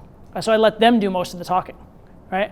There are other girls that maybe are either like have maybe, I don't want to say lower self-esteem, but a different self-perception, right? Where they're not as outgoing or don't want to share it or won't share it as readily. Or certain girls that are very like value-centric in terms of like social value only. Whereas those girls, I might talk a bit more, tease a bit more, be a little more over the top with them and let them participate less. Or either in the case of the high value one, let them participate less, or in the case of the shyer one, have them participate less because they're not as willing, right? So what it really comes down to is pay attention to the girl, and if something's working, keep doing it. If something's not working, stop doing it. And then same as with sex, what you're going to notice is trends. So if I've seen this type of smart, confident girl, I've dated several girls like this and this worked with all of them, this same approach is probably going to work with this one. And you're going to learn those approaches as more like holistic kind of things over time. Does that make sense? Fair enough. A little off topic, but I'll take it because it does relate. So how to get a girl to chase? First thing is you have to allow space for her to chase, okay? No one can chase something that's running after them, right? So if you just collide, right? If you're pursuing her too strongly, if you're showing a lot of interest, if you're making yourself very obvious, it's impossible for her to chase, okay? So number one, she can't chase you if you're chasing her too hard. Number two, she can't chase you if you don't give her space to chase, right? Which is, it's similar, but what I mean here is like you're talking. If you're controlling too much, or not even like in terms of showing interest, but you're just being too entertaining and providing too much of the conversation, and you don't pause, she won't commit. Does that kind of make sense? So say if you want to get the girl to talk, because her talking is part of chasing, or it's a start to chasing. If you're talking, she can't chase. Right. If you leave a pause, leave a silence, now she can. Doesn't mean she will yet, but she can, okay? So that's the first step, is give her space to chase and give her time to chase. Beyond that, what you want to do is give her motivation to chase, okay? So space to chase, time to chase, and then motivation to chase. And the best ways to give her motivation to chase, one is push her away a little bit, like indicate disinterest or indicate that she hasn't won you over, that sort of a thing. Second one is lead, right? So if you just have a strong opinion, she can chase that opinion, she can chase your validation there, right? I knew a guy years and years ago. He didn't learn a lot of formal game, but he was good in game. And what he basically did, his game was this. Early on in the interaction, he'd just disagree with the girl a lot. Not even about like whether he liked her, not even flirting. She'd have an opinion. He'd be like, I really disagree, I think this instead. And he'd talk about it. And oftentimes she'd be like, oh yeah, you know what, you're kind of right, and start following, right? And so early on, he just overtly would just try and disagree with them often. And then as they started to connect and started to like each other more, he'd start agreeing with them more often, right? And that was his whole game. Like at first I disagree with her and then I agree with her, right? And that kind of works, right? Because it's that push away and letting her contribute, right? So either overtly pushing away or leading and challenging her to follow are really, really good ways to chase, right? And then maybe the third one that's kind of related is adopt a frame that she would chase, or even adopt a frame that she is chasing, right? So if you overtly just said something like, you're never gonna get in my pants talking to me like that, you've just put into the conversation the idea of her chasing, so you've made it a tangible. Is that also disqualification? Yes, it is also disqualification. Yeah. All right, maybe was there one other person with questions or no? Okay, oh yeah, okay. So you spoke about like training like a girl in a relationship. So I can't hear you. Like training a girl in a relationship. Sure. What are like some of the techniques that you use to like reward like good behavior and like punish bad? Cool. So the biggest rewards should be your attention, sex, your affection, right? That's rewards.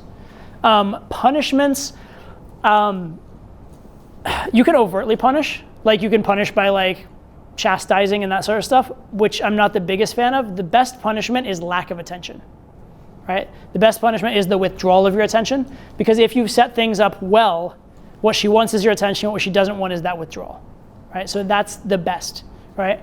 The other, we can get into it. I'm gonna talk a little bit about fights, like getting into fights, getting into arguments, that kind of stuff. When I get there, I'll kind of address some of these things a little bit. So hold the rest of that question for a little bit. I'll get to it. Okay? What would you define that frame as? To be able to talk more rhetoric of a relationship, but jokingly. Okay, so how to define it? But okay, so let's look at just the frames that work, right? And there's lots of them. The implying relationship frames work. Implying disinterest things work.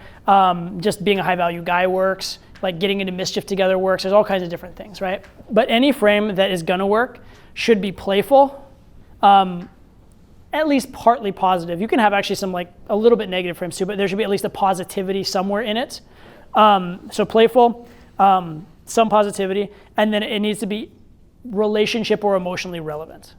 Those are the three things you basically need to have, right? And that could be any of those frames. It could also just be like, I'm a high value guy and you wanna hang with me and party with me. That works too, right? Because the high value thing is relevant. The party and have fun with me is fun, and the whole thing's positive. So there's any number of frames that can work, but whatever frame needs to cast you in a positive light, and it needs to bring up some kind of emotional relevance. What's the Todd way of like ending a relationship properly? So generally, I don't end relationships, interestingly enough, because I've always had like multiple long-term relationships. Generally, the way that I end a relationship is just by not investing as heavily in it, and just kind of letting it kind of run its course, if you know what I mean. If the girl continues to follow up and really pursue, at some point I may let her know, I'm really busy, like don't really have time for that right now. It's nothing personal, that kind of thing. But generally, I just let it lapse and they get the idea. And the reason, not again, without stringing them along, right? So it's clear that it's lapsed. Yeah, it's clear that it's lapsed, but I'm not like giving them false hope or anything, but I'm also not overtly saying fuck you or trying to get them out of my life, because the fact of the matter is usually they were a good person and they still are a good person, and I have taken a lot from that relationship in terms of value and positivity, and there's always a possibility, like in the future, like if I saw them again, good things could happen, right? Because again, open relationships, those kind of things. So I've never been a big fan of having in the same way I don't have firm rules within the relationship of like, these are the rules. I don't have firm into the relationship. I just, make it clear that my priorities are elsewhere, and that if their priorities move on, that I want them to do what's best for them. I don't want them to like be lingering and waiting around for me. Does that kind of make sense? The defining the relationship conversation. What are we to each other? Do you really care about me? Can we be exclusive? Okay, this is gonna happen in most any serious relationship at some point, okay? Now, let's talk about the right way to have the defining the relationship conversation.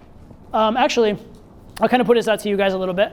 What are some mistakes maybe you guys have run into that with a defining the relationship, or things that, even if you don't know the mistake made, things that ended up becoming bad in the relationship in the way it was defined? Have you guys had any experiences like that? Yeah. I think, my experience, like, this girl, she was a firecracker. She really, we had a wonderful experience. And then immediately after, it was kind of like we were about to part ways, probably never see each other again. She was like, okay, I want to be in a relationship. So it was kind of like, okay, sure. Okay.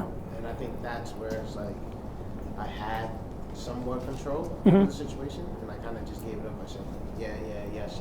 Gotcha. So you were a little too easy. Yeah. Right. I mean, you end up in a relationship, which isn't bad, but like you're a little too easy to get there. Sure. What else? Yeah. I found that sleepovers, if you start to have sleepovers and you want to try to pull back, like, hey, I don't want you to spend the night, it's nearly impossible. Yeah. It's almost, you came a couple minutes late, but it's almost impossible to go backwards, right? Going backwards is very, very hard with intimacy, for sure. Yeah. Well, Yeah, you. I had an experience where I actually left a girl that I was dating for another girl, and she knew the whole entire time, and I made her break up with her boyfriend at the time in order for us to be together, and that ended up being like a whirlwind, just horrible. Gotcha. So she'd kind of invested a lot, or put a lot on the line, and so then she had a lot of like, she latched onto that relationship, wanted to hang on to it because of it. Yeah, makes sense. Yeah, cool. Makes a lot of sense. Okay, so let's talk about this defining the relationship conversation. First of all, interestingly enough, in this room, the three of you, or actually all four of you, have been along the lines of, I didn't want that much commitment from her that fast, or I didn't want to go that way that fast, all right? Now, most guys in the normal world, it's the opposite, right? Most guys in the normal world, they're asking things like, oh, I want her to be my girlfriend, how do I make that happen, right? And the fundamental fact that guys are thinking that way is their first mistake, right? Because the best way to make her be your girlfriend, here's a principle, is, I'll explain where this principle comes from, but you shouldn't demand it, you should command it, okay? And I'm gonna explain this in a completely esoteric way, because that doesn't even mean anything to you guys yet without the example. But the very best, probably the best soccer coach I ever had, right? He coached a team to basically national championship levels. He had this philosophy of how his team should work and how the ethos of the team should be. And so when you played for his team, actually I'll just tell you the speech he gave us. He sat us down the day we made the team, he sat us down on like the bleachers, and he said, look around you. Everyone here is a good player. Everybody here is a good player. If you weren't, you'd be playing intramurals now, right? So there's not a lack of good players here. I'm gonna tell you right now, the person that's gonna play for this team is not gonna be the best player. It's going to be the most effective player, right? It's gonna be the one that steps up and brings it, because all of you guys have the talent or you wouldn't be here, right? And so the ethos around his team was every single day at practice, people would get there half an hour early for practice. There was a set practice time. People got there half an hour early. It wasn't required. He wasn't there watching, but people got there half an hour early. And he defined these 5 drills, like five ways of like kicking a ball, basically, like five ways of passing that he thought were the most important, or thought they were the essential skills of teamwork in game. And it was this like very, I don't know, it's kind of fun, but it's like kind of mind-numbing practice too. It's just this repetitive, hard practice of doing this technique over and over and over again. Everyone would get there half an hour early and do these express drills every single day of practice. And his philosophy for it was, it's not demanded. I'm not telling you have to do it. No one's going to yell at you for not doing it. It's not demanded of you, but it's commanded of you by the situation. From the fact that you want to be on this team, that's the inherent command that you will do it, because you know that if you don't do it, you will not be on the team. Does that make sense? So where this comes back to the defining the relationship, girlfriend-boyfriend thing, you don't want to be demanding it of her. You don't want to be like, we should be girlfriend and boyfriend, and asking it of her. What you want to do is having it commanded of her by the fact that you're so amazing, right? The fact that you are so high value that she wants to lock you down should be the way that you become girlfriend and boyfriend, not because you're saying, we need to define the relationship and have rules, right? If anything, she should be the one asking for rules. She should be the one asking for definitions, right? And the reason for that is that whoever is bringing up the defining the relationship conversation is the one who has less power in the defining the relationship conversation, right? Because anyone who's coming to the other person saying, we should be together, right? Your situation, right? They're in a situation where that's the moment where they want that other person the absolute most, right? Most people, most girls especially, won't bring up the defining the relationship conversation unless they think it will go well. So what they're doing is they're waiting. First of all, they won't bring it up until they're attached, right? And then secondly, they won't bring it up until they feel there's a chance that you'll say yes. And so they're coming, and they're saying, here are my cards on the table. Now I'm going to hold my breath. I hope it works, right? And we talked about negotiation. That's the moment when they're least willing to walk away. So if you want the relationship on your terms, that's the moment where you're best off negotiating, right? Again, if you're bringing the negotiation, though, it's a lot easier to say, I don't know if it's true in any negotiation. Most negotiations, it's easier to negotiate the status quo than a change. Someone's like, you go to your boss, hey, I'd like to change my salary. He's like, nope. Well, you're back to the status quo, right? It's hard to negotiate the change. Your boss comes to you, hey, I want you to take on these 10 other projects. You're like, nah, boss, I'm kind of busy, right? He has to at least persuade you, even as your boss, to take on all these extra things. So the status quo is easier to maintain than some change in the status quo. So the best way to define a relationship you want is to, from moment one, assume you're already in that relationship. If you want a monogamous relationship, start out assuming monogamous frames. Start out when you talk about your friends, talking about your friends that have monogamous relationships. Start out telling stories about monogamous relationships you've been in the past. If you want non-monogamous relationships, start implying that you are an adventurous person that, has that kind of a life. Start, you mentioned like doing the sleepovers and then backing off. One, if you don't want to have the sleepovers, don't initiate that in the first place. Or if you don't want to see the girl 4 days a week, you want to see her like 1 day a week, don't start seeing her 4 days a week. Just rather than asking for the type of relationship you have or that you want, just start having it. Just start living the relationship you want. And if she wants to object to it and bring that up to you, that's fine. But you're much better off just assuming it and acting on it and letting her bring up the objection than you are trying to persuade her. Again, don't demand, command. Okay? So that's the general idea, right? If you want a relationship with threesomes, that one does take a little more of the back and forth, but start living the way you would as a guy who's had threesomes in the past. So start being, in that case, what do you do for that? Be willing to talk overtly about sexuality. Be willing, if you want to have threesomes, to the extent it's a little dicey, but to the extent that you can, if you notice an attractive girl, don't be afraid to point out to your girlfriend that that girl's very attractive, right? Now, not in a I want to replace you with her kind of a way. We'll talk about that later, right? But don't desexualize yourself, right? Or if you do want an open relationship or a threesome relationship, if your girl gets like annoyed at you for looking at another girl, don't be apologetic, right? You should be like, yeah, I'm sorry, it's my DNA, sorry. Like, I love you, but, you know, and I've chosen you, but, you know, that's going to happen sometimes. It's, you know, centuries, millennia of evolution, right?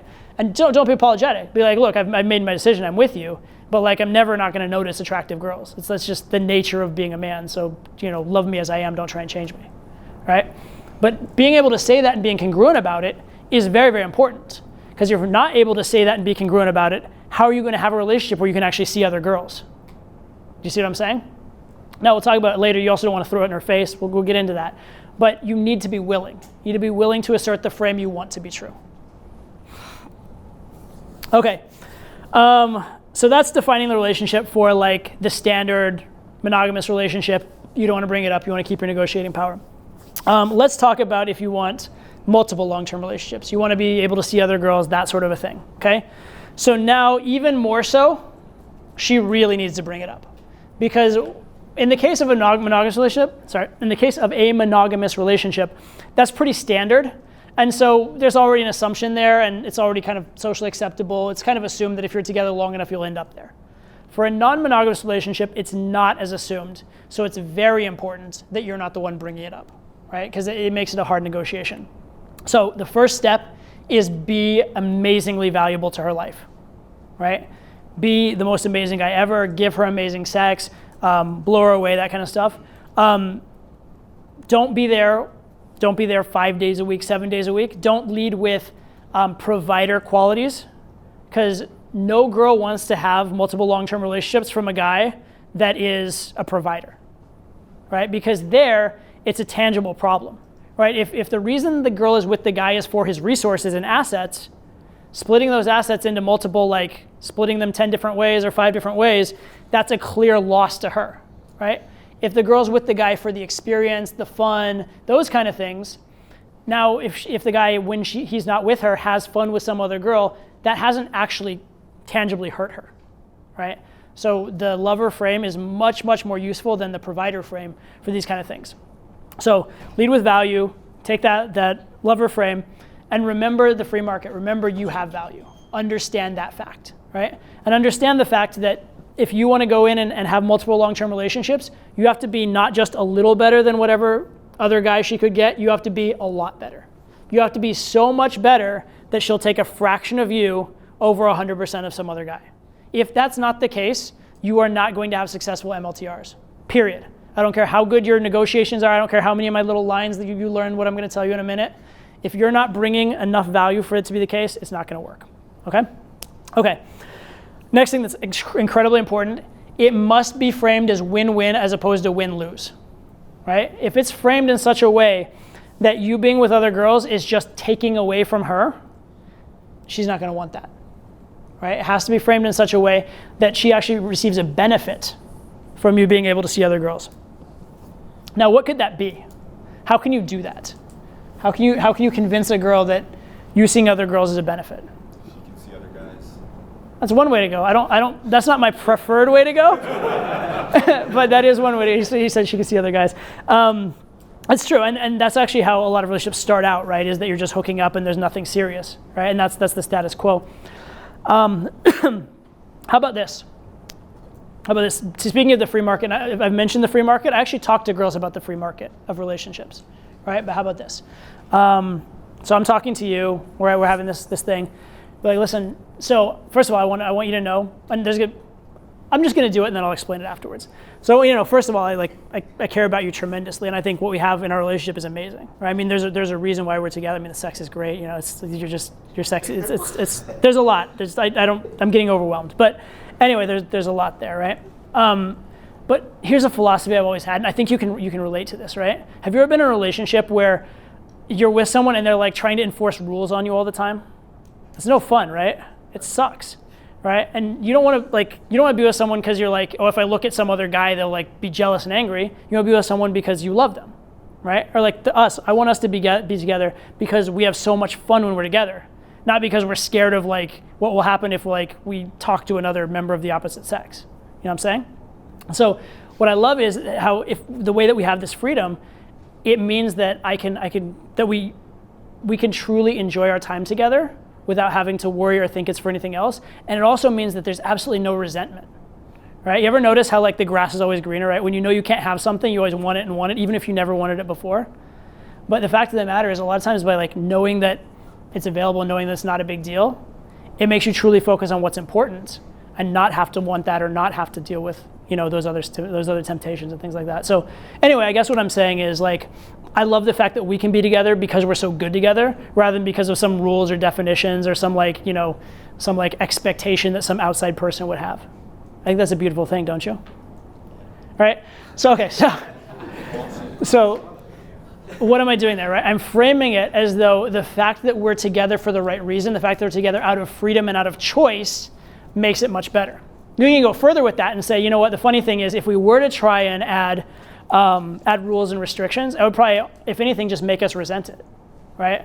Like I might be like, I look at a pretty girl, I'm like, oh shit, I can't look at her. Instead of just enjoying her beauty and then understanding the fact that I love you and you're beautiful, right? But the fact that that resentment, that's just like that nagging ache, and it could, you know, I'm not going to say like it would destroy our relationship entirely, nothing like that, but it just would make it less pure. It'd make it less wonderful, right?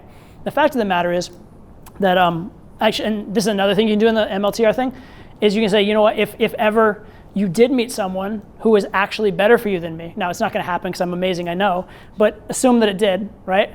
If you ever did meet someone better than me, I would actually like, I'd be sad. I would be sad if you were to leave me for someone else, but at the same time, I would be so happy for you. If you somehow manage to find someone better than me, that's like the best thing that ever happened in your life. And if I truly care about you and I truly love you, I can't love you jealously. Right? I can't love you for my own benefit. I have to love you for your benefit. I have to love you for a way that makes your life better, right?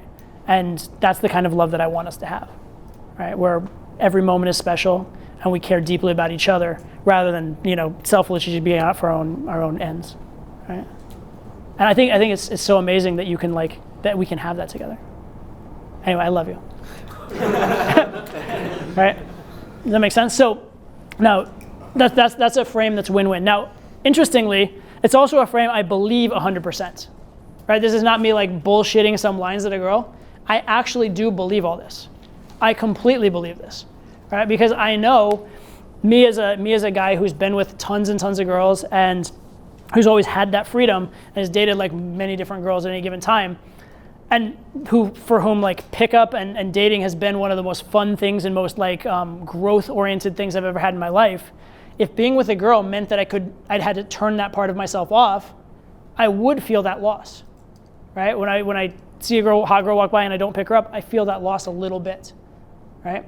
So everything I'm saying here is completely legitimate and completely real, and it is what I believe. And that is the reason why I've had open relationships. Because I personally know if I had a relationship that wasn't open and I knew that I could never sleep with another girl for the rest of my life because I'm with this girl, I actually would resent her a little bit. I'd resent her for all the things I'm missing out on, right? But by being able to have that and knowing she's the one that I love the most and she's the one that like, you know, I care about and I build something with, but I'm not depriving myself, it makes me actually love her even more. So I'm completely honest when I say that. Makes sense? And that's important, right? You can't just bullshit these things because like, oh, Todd said it, right? You need to actually have your own philosophy and have your own beliefs that are congruent with what you want to achieve, okay? But so it has to be framed to win-win, okay? Second thing is, and you can see some of that in what I just said, it has to be congruent with female psychology, right? So you have to understand that there are certain traits that you have as a man that are attractive and certain things that will be acceptable to a girl, okay? So here's an example. What was I gonna think?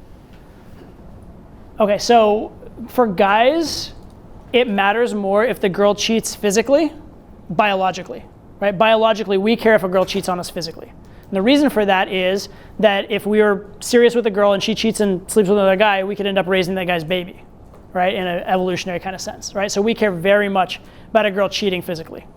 We don't care nearly as much about a girl cheating emotionally, right? We don't get jealous of her female friends that she spends time with. We don't get jealous if she has a gay friend that she spends time with. We actually don't get jealous if there's a guy friend that we absolutely know has no chance of sleeping with her that she spends a lot of time with and like has an intimate, close relationship with. We really probably don't care that much, okay? Women are the opposite. Women are the opposite. Women care less about you cheating physically, sexually. They care a lot more about you cheating emotionally. And the reason for that makes sense. Biologically, right, if you're, you have a kid with this girl and you're taking care of her and the kid, and then you happen to have a fling and get some other girl pregnant, as long as you don't ditch her for that other girl, the fact that you got her pregnant didn't actually tangibly hurt her. However, if you're spending time associating and putting your resources, your money, whatever, on other girls, that's tangibly taking away from her child. So it is hurting her biologically, evolutionarily. Does that make sense? So understand that. As men, we're very concerned about the physical cheating. We're very concerned about sexual cheating. Women are very concerned about emotional cheating, okay? So don't think as you, think as them, right? A girl will be pretty okay oftentimes with you can sleep with other girls. A girl may well be much less okay with I'm gonna have an ongoing relationship with another girl, or I'm gonna spend money on other girls, or I'm gonna spend tons of time in my relationships with other girls, right? So understand, and as guys, probably, most times, we kind of just wanna have sex with the other girls anyway, right? So it kind of works out. But understand that. Understand what you're selling. Because if you're selling, I'm gonna spend time and have a deep connection with all these other girls, and I think that's healthy for a relationship, her biology is gonna scream at her, and it's not gonna work. But if you're like, sex isn't really that big of a deal, what we have, this intimacy, this emotion, whatever, a girl can buy into that.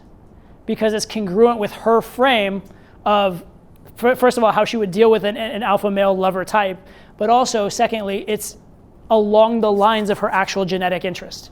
It's not directly contradicting her genes, right? So understand that. Understand what you can negotiate for and what you can't, right? So if you want to sleep with a lot of girls, very easy. If you want to be highly intimate with a lot of girls, not nearly as easy, right? And that even goes to, we'll get to it, but the level of threesomes, right? If you have rules for threesomes, which you probably will have if you have threesomes, the big thing that your girl's gonna be worried about is the other girl stealing you, right? As long as she's secure that having the threesome makes you closer together rather than dragging you apart, the threesome is very likely to happen. If she's constantly worried, oh God, this girl's hot, he might ditch me for her, you're not gonna have threesomes, okay? So again, be in line with her biology and what she actually wants. Finally, again, we talked about you have the value, you have the frame, so you want to be willing to use fear of loss. You need to be willing to walk away. On the other hand, you don't want to make it completely hopeless for her, okay? So, I will do another little role play. Who can I pick? So, I'll use you. So let's say, how do I do this one? So listen, so say that we've been talking, we're negotiating kind of the multiple long-term relationship thing, we're there, okay? So I want you to know, first of all, I absolutely love you, and if we weren't in each other's life, my life would be worse for it, significantly so. And I'd like to think yours would be significantly worse for if you were to lose me, if I wasn't here, if I were to walk out the door right now, that would probably be hurtful for you, and you probably wouldn't want that, right? So neither one of us really wants that. On the other hand, I want you to be happy, right? And you should want me to be happy. So if at any point, regardless of our relationship that we have, if being with me is causing you more pain than pleasure, if it's a net negative for you, I would want you to leave. Does that make sense? And if you did leave, if you were to leave, I want you to know the door would always be open for you. You could always come back until the moment you couldn't, right? Until if I ever did get into something serious with someone else, and that door were closed, then it would have to close. But I want you to know it's not a restrictive thing. I don't believe in jealousy. I don't believe in rules. So the door would always be open until it's not for you. And I think, and I also want you to know, and this is the fear of loss, but don't make it hopeless. I also want you to know, I'm not really in a place where settling down makes sense now, as for all the reasons we just talked about. But I do want you to know, you're exactly the type of girl, if I were to settle down, I would be sad if that time came, and for whatever reason you weren't in the picture, because I'd miss out and you'd miss out. Does that make sense? Yeah. Okay. So again, fear of loss, very, very, very strong, but at the same time, not hopeless, right? You're not indicating there's never a future or anything like that. And again, I want to point out, all these things I'm saying, I mean them, okay? this isn't me just like bullshitting some lines. I actually mean all these things, okay? If I actually was bad for a girl, right? If a girl actually legit, and I've done this too, actually, if a girl, for example, if a girl specifically, actively wanted to have a family and I wasn't ready to do that with her and maybe would never be ready to do that with her and I knew it, I wouldn't actively encourage her to leave.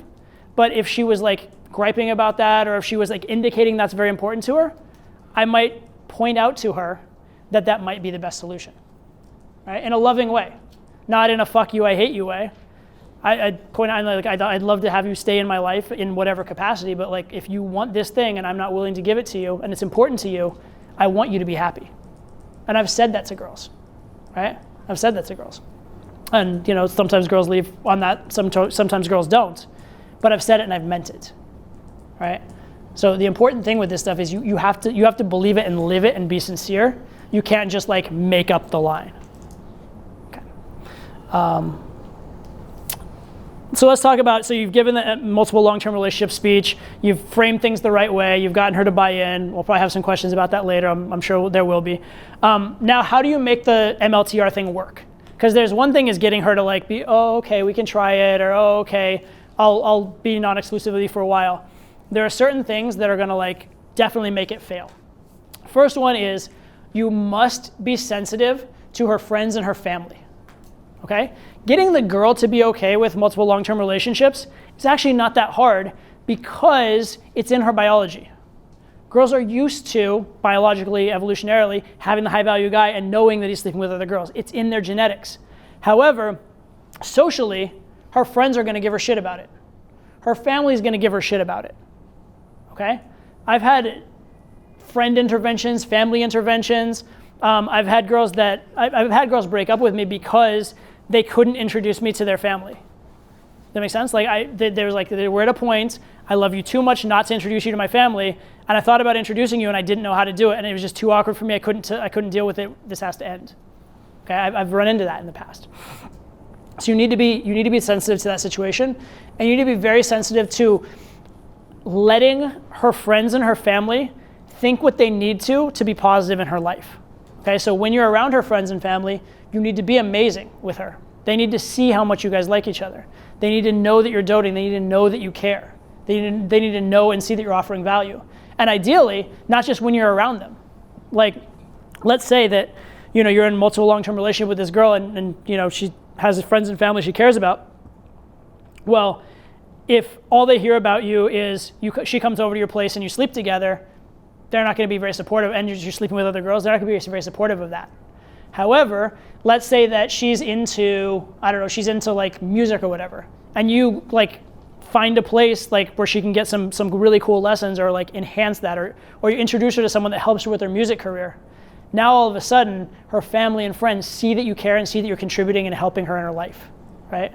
That also comes around to that idea of being so good for her that a fraction of you is as good as all of another guy, right? But you need to put that out there, and the family and friends need to see that you care and that you're contributing, not that you're just taking and taking and taking. Because their automatic assumption is going to be you're just taking advantage, you're just using, you're just stringing her along, won't commit, etc. Okay, so you need to make it very clear that's not the case. And this is a really good principle. I say with girls, leave them better than you found them. Leave them better than you found them. And what that means is, if a girl ends up being with you for 5 years, she should leave that 5 years better than you found her. If a girl ends up being with you for a month, she should leave better than you found her. So the experience of being with you, even if there's nothing at the end of it, should be so positive that unimpeachably, undeniably, it was a good thing for her, right? When that's the case, she's not going to object at all, and her friends and family are going to be a lot more tolerant and a lot more willing to let these things happen. The other thing with MLTR, to be quite frank with you, is try and avoid being around her friends and family a lot because of those exact reasons. Because there will just be the awkward questions, not just awkward for you, but it's just awkward for her to have to explain it, awkward for her to have to deal with it. So just, you know, be sensitive to that fact. So don't be putting yourself in that situation too much. The other thing along those lines, do not shove it in her face that she's one of many girls. Right? A lot of girls are very okay with, you being with other girls as a nebulous kind of idea, right? It's like they know in the back of your head that you're with other girls. However, it's a little different if, I don't know, she looks at your phone and sees like a text message come up of a naked picture that some girl just sent you, right? That naked picture is much more visceral than that nebulous idea of, oh, he's seeing another girl, or he might be seeing other girls, right? If the girl finds a condom in your trash can, that's pretty visceral, right? That's a little different than the nebulous, oh, he's seeing other girls. If a girl finds hairs in her bed, or your bed, that she's sleeping in with you, whatever, right? That'd be really cold in her bed. But the point is, if it's being put in her face like that, that's not going to help you. But it's also it's not good experience that you're giving her, right? Again, you need to be giving her a positive experience, right? So don't put it in her face, right? Also, a lot of like kind of cocky jokes of, like guys will use in pickup, be like, oh, you're girlfriend number 6 or something like that, right? And that's fine in the initial pickup, but once you're actually with a girl and she knows you're seeing other girls, drop the you're girl number 6 jokes, please. Like she already knows it. It's a little close to home, all right? So drop that shit. Don't put it in her face. And then the final thing is, and I mentioned this in all relationships, you have to be firm about the type of relationship you want, and you have to be willing to walk away. The moment you're not willing to walk away is the moment that you won't maintain that relationship. Now, it may be that you start off doing multiple long-term relationships with a particular girl, and then at a certain point, you get closer and closer with her, and she's asking for not multiple long-term, and you really, really value her. At which point, you may not be willing to walk away. But if that's the case, you have to understand that you also may not be able to keep doing multiple long-term relationships. Does that make sense? The moment that you value like your relationship with this girl more than all the other girls, and you're unwilling to put your foot down, well, you can either walk away and just take the pain, or you can go to an exclusive relationship. That's a possibility. I never have quite done that myself, but it makes sense, and I see a lot of people go that way, and let me just be clear, even though I've never done the fully exclusive relationship route, I am in favor of it. I'm pro-marriage, I'm pro-serious, intimate relationships, that kind of stuff. Just please let it be with the right girl who you chose for the right reasons. Does that kind of make sense? And I think the best way for that to happen, actually, is when you are with a bunch of girls, and then this girl stands out so much that you'd be willing to be with just her. So that's kind of how it should go. Okay. All right, we have a bunch. Okay. Let's talk about threesomes. Okay? Let's talk about threesomes. How many people in here have ever had a threesome, by the way? Raise your hands. 1, 2, 3 people? Cool. You have a very low raised hand for a threesome. You're like, That's a code.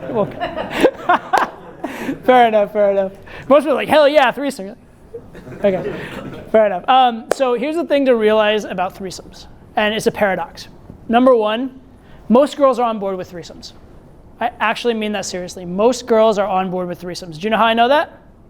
Because when I go out with my girlfriend and go pick up girls for threesomes, probably about 85 to 90% of the girls we talk to get attracted to my girlfriend and to me, right? And getting attracted to her is actually probably as easy or easier than getting her attracted to me, okay?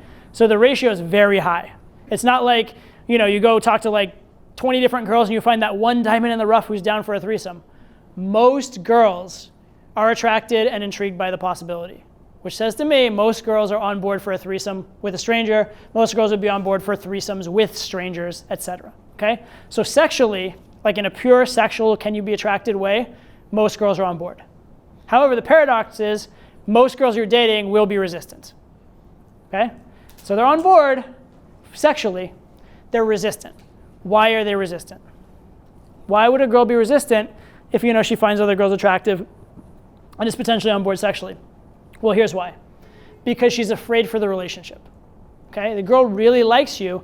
She wants the relationship with you. She cares a lot about the relationship with you, and she's concerned that if you're having threesomes, that she's going to be replaced. That's concern number one. Concern number one is she'll be replaced by whatever other girl. Right? You're overtly having sex with these hot girls. So she could be replaced. The other major concern is a self-esteem concern and a sort of like framing of the relationship concern, which is, well, am I not good enough that just me is enough, right? Am I not enough by myself, right? And if I'm not enough by myself, well, then I'm really scared that I'm going to be replaced by whatever threesome girl. Does that make sense? So the reason that the girl's resistant is not that she's resistant to the threesome, it's that she's worried about the consequences for the relationship of having threesomes. So this should tell you, if you want to have threesomes with your girl, what you need to do in order to make that happen, right? What needs to be in place. And the biggest thing is she needs to be reassured and taught, shown that it's positive for the relationship rather than negative. Because it should be positive, right? Imagine this. You have girl A who you can't have threesomes with, girl B who you can have threesomes with. Who do you want to stay in a relationship with longer, right? Obviously the girl you're having the threesomes with, right? And that's the logical way of looking at it as a man, right? I mean, to be fair, like if a girl's worried about like being replaced for like another hot girl, well, if you're sleeping with hot girls with her, and it's easier to sleep with hot girls with her than without her, then she has no fear of being replaced, right? But so what's really important though is to let her know that, and then what's also really important is to agree on the rules. Agree on the rules for your threesomes. Now, any and every one of you with your own particular girls, you can have your own set of rules, okay? I'll tell you some that I know work pretty well. First rule that's a very good rule is the rule that she comes first, okay? And I mean that mostly figuratively. I don't mean necessarily she physically during sex has to come first, although that's never a bad policy either. But what I mean is her wants and desires come before your desire to sleep with random new girls or to like achieve something for your ego, okay? That matters a lot. And so, for example, say you go out with a girl and you're going out like maybe even explicitly to pick up a threesome, but then like halfway through the night her feet hurt and she's tired. You need to be understanding of the fact that like she's not in the mood anymore and your threesome hunting for that night may be over, even if you happen to see a hot girl. Now it's possible you'll just see a hot girl, she'll like the girl, and all of a sudden she'll get in the mood. That can happen, but you need to be willing to let her not be in the mood, right? You need to be willing to understand that giving her a good experience matters more for you than sleeping with some new girl, right? Does that make sense? Because if this is a quality girl who you really like who will have threesomes with you, you're going to sleep with tons of girls with her. So you don't need this one girl. She's more valuable than this one new like little party favor. Okay? So that's very, very important. So she comes first. Okay? And if she's not in the mood, or even say it's frustrating. This is a frustrating one. You're talking to the other girl, it's going really well, and all of a sudden your girl's not in the mood, even when it's down, you still have to be like, okay, if you're not down for this, it's fine. Like, you matter the most. That one hurts. That one hurts, that one's tough, but it's very important, and it's an investment in the future, it's an investment in the relationship. Because if you can do that, you're gonna strengthen the relationship with your girl tremendously. Like, she's gonna know that she's important to you, she's gonna feel that love, and it's gonna come back to reward you many, many times over. Next rule that is very good, she gets to either choose or veto the girls. Helps a lot, okay? Because, same way that you as a guy are into some girls and not into others, she as a girl will be into some girls and not into others, right? Fortunately, beauty is pretty like standard. Like the things that are beautiful to you will tend to be beautiful to her. And so it's not that hard to agree what is an attractive female. All right, so she gets to choose, she gets to veto. Now, one caveat on this. If your girl is constantly picking girls less attractive than her, right? All right, that's a problem. Well, I mean, hopefully your girl's very hot, so most girls are like less attractive. But if your girl's constantly picking girls that are like dramatically less attractive or not very attractive at all, you need to step in and be like, listen, I understand this is coming out of fear and not desire. It's okay, you won't be replaced if we sleep with a hot girl, okay? So understand that too, that like the girl, they can go different ways. One way is to try and protect themselves and just like pick very mediocre girls because they don't want to lose you. If they're really into the threesome, and thank God my girlfriend, thank you, they go after the hottest girls. Like they want the hottest fucking girl in the place. That's the girl you want. The girl you want is the girl that has game and goes after the hottest girl in the place with you. But she gets to choose. She gets to choose. And even if the girl's really hot, if she's just not her type, fine, right? Or sometimes, because again, as guys, we get very attracted physically. Girls get attracted emotionally and based on the experience. If the girl's really hot, but ends up being dumb as a brick and your girl doesn't like her, or ends up being like annoying and your girl doesn't like her, whereas you're like, I can deal with the annoyingness, just let me fuck her, right? If your girl finds her annoying, girl wants to veto, go with it, okay? I promise it'll pay you back many, many times over. And Again, with the caveat that she's not just vetoing to veto. If she's vetoing for real legitimate reasons, go with it, trust it, it's a good thing. Next one, she gets to dump the girl after if she wants to, right? It doesn't have to be, I mean, you can have the girl be your continuous joint girlfriend, and that's totally fine, but your girl gets say over that. Because again, remember, girls will be very okay with physically cheating, not so much with emotionally cheating. So the fact that she knows that she can choose when to end it with the other girl, she'll be very okay with getting into it with the other girl. If she's not, or if she's too worried that she can't end it, that's when she'll be scared.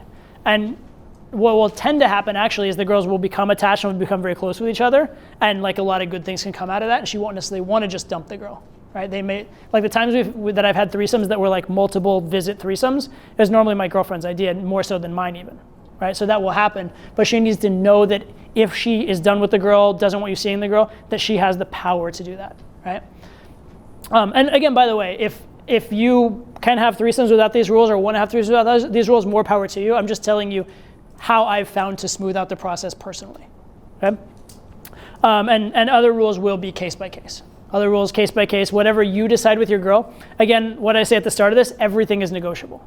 Everything's absolutely negotiable. There's not a right or wrong way to do this. Just understand the general principles and understand you need to be, again, in alignment with her biology and her psychology.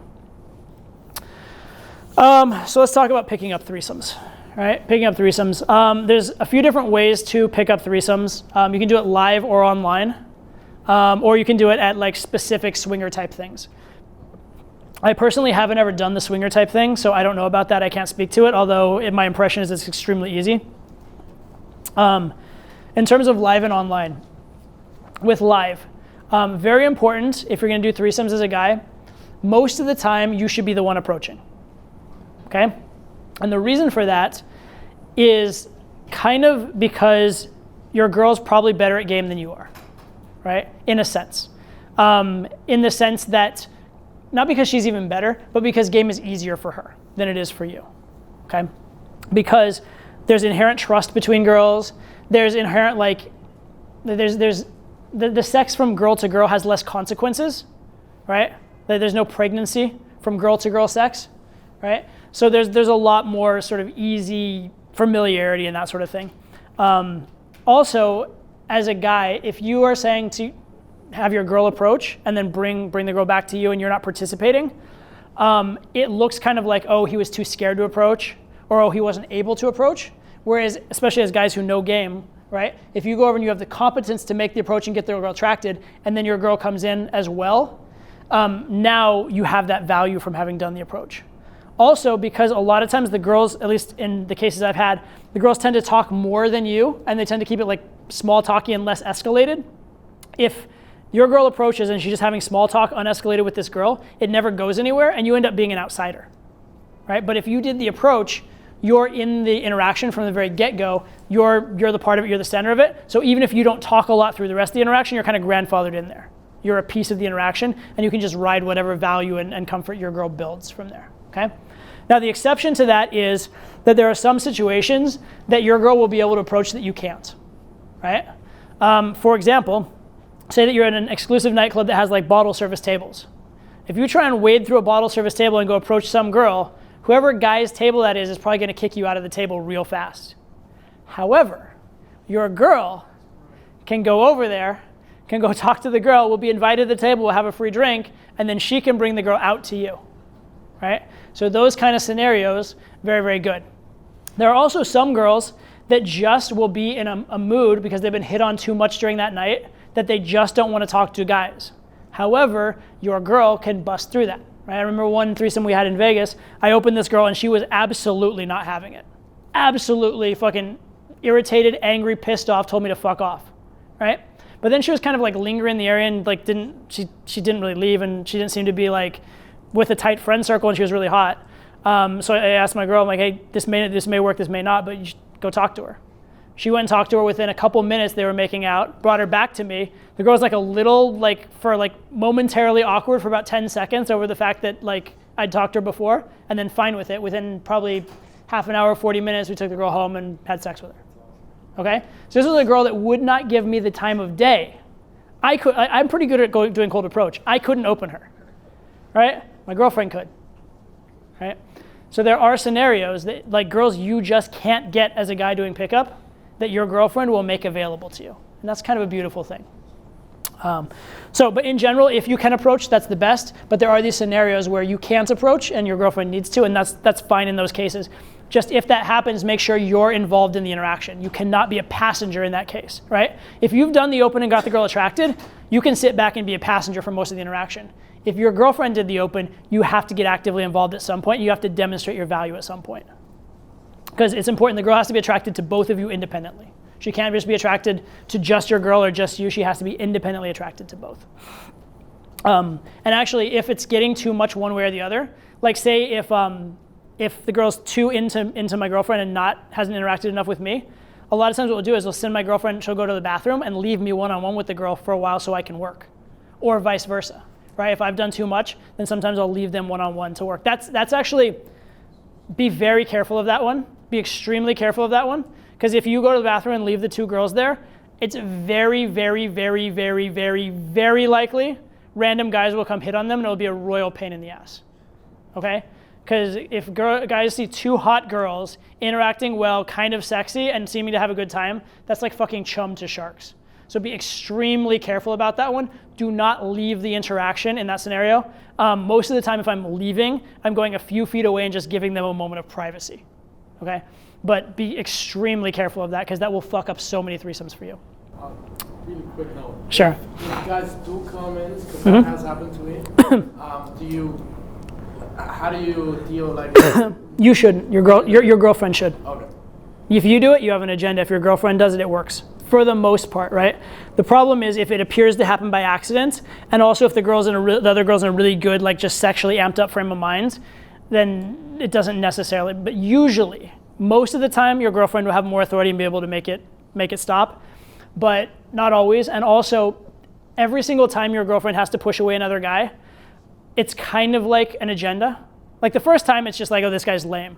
But if it's legitimately 3 or 4 attractive guys in a row, now it's like, oh, you have an agenda, you're trying to get me with your boyfriend. And now, instead of having that comfort that a girl would have, she has the discomfort that a guy would have, right? So you don't want it to happen much. But your girl's in a better position than you for that. Okay, so who approaches? Usually you, but sometimes the girl if you have to. Who escalates? Who should escalate? Ideally, your girlfriend. Ideally, your girl should escalate, right? Ideally, you need to build the value, but it's much easier for her to escalate than it is for you. Also, if you escalate, the girl that you're, not your girlfriend, but the other girl, will probably be nervous. And she'll probably be nervous that she's offending your girlfriend. Okay, I'll tell you a quick story. I had a threesome on the beach in California, in Los Angeles. We met this girl at Bungalow nightclub and then walked her out to the beach, etc. And she actually really liked me. Like she was like touching me, giving me tons of compliments. That kind of stuff was very into me. But then when I tried to escalate on her in any way, I tried to get physical or whatever, she got really, really nervous, right?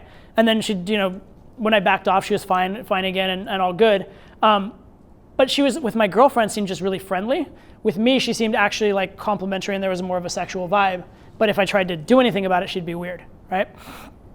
And so eventually we got her to the beach. And I tried one more time to like get a little physical and she was like, this is weird or whatever. And what we ended up doing that actually worked is I sent her and my girlfriend off away from me on the beach. I said, you know what, you guys just have fun. You guys just have your fun together, et cetera, et cetera. And then they went and just like hooked up down like 20, 30 yards away from me on the beach. And I sat there like kind of like watching and wishing. And then also just like playing on my phone and like whatever. And that's the other thing is like, I always say this, like if my girlfriend ends up just hooking up with a girl, good, win for her. It sucks that I didn't, but like it's awesome for her too. So I would have been okay with it. But what ended up happening in this case was that eventually my girlfriend called me back over to be involved, and the girl was like more aroused now, more into it. And then she finally brought up the objection, which was she was worried that my girlfriend would be jealous. But the fact that my girlfriend overtly called her over and overtly like asked her to, now it was okay. Right? So funny enough, she was totally down to sleep with my girlfriend, totally down to sleep with me, but she was worried that my girlfriend would be jealous if she and I hooked up in some way. So she needed that explicit permission on the part of my girlfriend, right? Now, again, if you're escalating first, that's a problem. If your girlfriend's escalating first, that's much less of a problem, right? And there's a lot of ways to be clever about it if your girlfriend escalates first. So for example, if your girlfriend kisses her and then your girlfriend kisses you right afterwards, you didn't technically kiss her, but you've made a pretty clear message. Does that make sense? You've made a clear statement of intent there, right? And there's other things you can do. Like for example, you can play little games with it. Like if your girlfriend escalates first, like bites her neck first, then and the girl likes it, she can say, you know, my boy, he's really good at it too. Check this out. And then specifically move her hair out of the way and open the neck, which is again explicitly giving permission. It's okay for you to escalate. Things will go really well, right? But again, it's a lot smoother for the girl to escalate because it's less risky. Okay, what's hard about picking up threesomes? Logistics. I told you guys 85, 90% of the time the girl's gonna be into you guys. It's super, super easy. Logistics are a bitch in man-to-woman game. They're even a bigger bitch in threesome game. Okay, they are a royal pain in the ass because what creates logistical problems? It's mainly the girl's fear of being judged, and it's mainly like her fear of social repercussions. Now, if a girl goes home with some random guy, there's some judgment and some social repercussions. If the girl goes home with a random guy and girl, I don't know that there actually are more social repercussions, but a lot of girls are afraid there will be. Right? A lot of girls are afraid they won't be viewed as like the slut, they'll be viewed as like the lesbian, right? And that's a little bit worse, potentially. So it's something they're more scared of. So you have to be a little more clever about managing your logistics. And there are a lot of things you can do. Like for example, when you are taking the girl home, maybe even like you kind of leave the situation and let your girlfriend do the negotiation for you, right? There are a lot of things in terms of how you can frame things to the friends that are helpful. But logistics are the biggest pain in the ass. Okay, so be aware of that. And sacrifice attraction for logistics. Right? The attraction will be there. The attraction can be redeveloped, but the logistics and the friends is your biggest priority because that's the thing that's going to keep you from actually succeeding. All right? Your goal, like, it's my belief at least. If me and my girlfriend could just like be alone one-on-one with a girl, we'd sleep with her like every time. Right? So the whole goal is that. Just make that happen. Okay? Very, very important.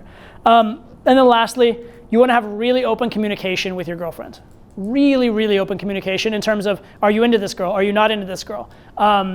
You should have like, for example, because I know game, I'll tell my girl when she needs to escalate, right? Because I can't escalate. I know it's time to escalate, but as a guy, I shouldn't be the one to do it. So I'll tell her certain things, right? So sometimes I'll say escalate. Sometimes I'll be like, hey, I'm gonna go grab another drink real fast and leave her alone, and that's the indicator to escalate. Things like that. We also have like codes. Right? So we have codes for like, do we like the girl or not? Right? So what I will do is, if I'm not sure if my girl likes the girl, like, because okay, see a hot girl, you want to approach her. I need to approach. I can't hesitate. I can be like, hey, do we like her? Do we not like her? Blah, blah, blah. By that time, the approach is done. Right? So I can't be waiting, but at the same time, I want to talk to girls my girlfriend likes. Right? So what do? I just do the approach. I just have carte blanche. She understands I'm just going to approach. If she doesn't like the girl, she can tell me later. Okay? Get over there. But I don't want to be like, hey, do you like this girl? In front of the girl. And so what I'll say is, I'll say something like, how are your feet feeling? Because you know how girls, they get their feet like tired and sore at a club or whatever. She goes, I'm good. Like, I'm good, this is comfortable. Then we're good with the girl. If she goes, my feet really hurt, we should sit down. Then that means not into it, we need to leave, right? But it's just a smarter way of doing those kind of things, right? Or my way of telling the girl to escalate, it was because we learned like threesome game in Vegas first. If I mention like the DJ or what time the DJ comes on, that's my way of telling the girl to escalate. So my DJ comes on at like 1 tonight, right? That means you need to like do something about this, progress it so it doesn't just stagnate, right? You need to escalate, right? So having these kind of codes, having that communication with your girl, very, very, very important. Being on the same page, because it's teamwork. It really is. All right. I'm going to take questions here because the next stuff, it's kind of unrelated. So let's take questions on the whole MLTR threesome stuff, and then we'll get into this next topic. Yeah? So when it comes to going out with your girl and doing threesomes, is there any like techniques or like theory you should teach her to make it more effective, like, or if anything, or she's just to know what to do? It depends. I mean, generally, as long as if she has female friends, like that she can get along with and stuff like that, she'll do fine. The major issue that I've run into with girls gaming girls is it just becomes too friendly and doesn't stay intentful and on point, right? Because again, girls are not used to having to bring the intent, right? So if your girlfriend's a hot girl that's been picked up, generally been hit on by guys and stuff like that, she's used to the guy being intentful and her either being resistant or receptive, right? She's not used to having to be intentful. So teaching her how to show intent is pretty important and it matters. The other thing is you can help her show intent. So you can kind of lead her into scenarios where you'll show intent. Like I mentioned that neck biting thing. One thing I'll do is my girlfriend has kind of sharp incisor type teeth. We have this game where I say talk about how she's like a vampire. Like she'll bite your neck and you'll never forget it. Like stuff like that, right? So I'll lead her into an escalation routine, basically. I'll lead her into a situation for things to happen, right? That's the biggest thing as far as coaching. In general, you can give feedback about frames, you can give feedback about logistics, that kind of stuff. The only thing is make sure with the feedback it always stays fun, right? If at any moment doing pickup with your girlfriend becomes too technical and it looks too much like you have an outcome, that's not a good thing. The important key frame for her to keep wanting to do it is that it has to be fun for her. So if you're gonna teach in small increments and make sure there's a lot of fun around the teaching. Don't get too technical. Yep. This is all gaming threesome with a girlfriend. What about just two random girls? So that's a little bit more difficult and dicey for that one. I would say, in that one, I will openly tell you I have much less experience with. I've had lots of threesomes with the girlfriends. As far as threesome two random, I've had offers, but I've never taken them.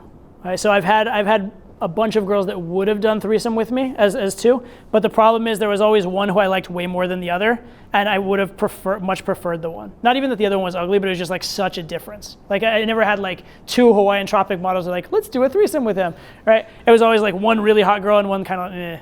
And I was I'd rather just do a twosome with the hot girl. But the times that I've had the offers and could have taken it up and that kind of stuff, it's mainly just having a really party vibe, a really fun, non-judgmental vibe. Alcohol helps, to be fair. Not even because they have to be drunk, but just because it's the excuse that, we were all drinking.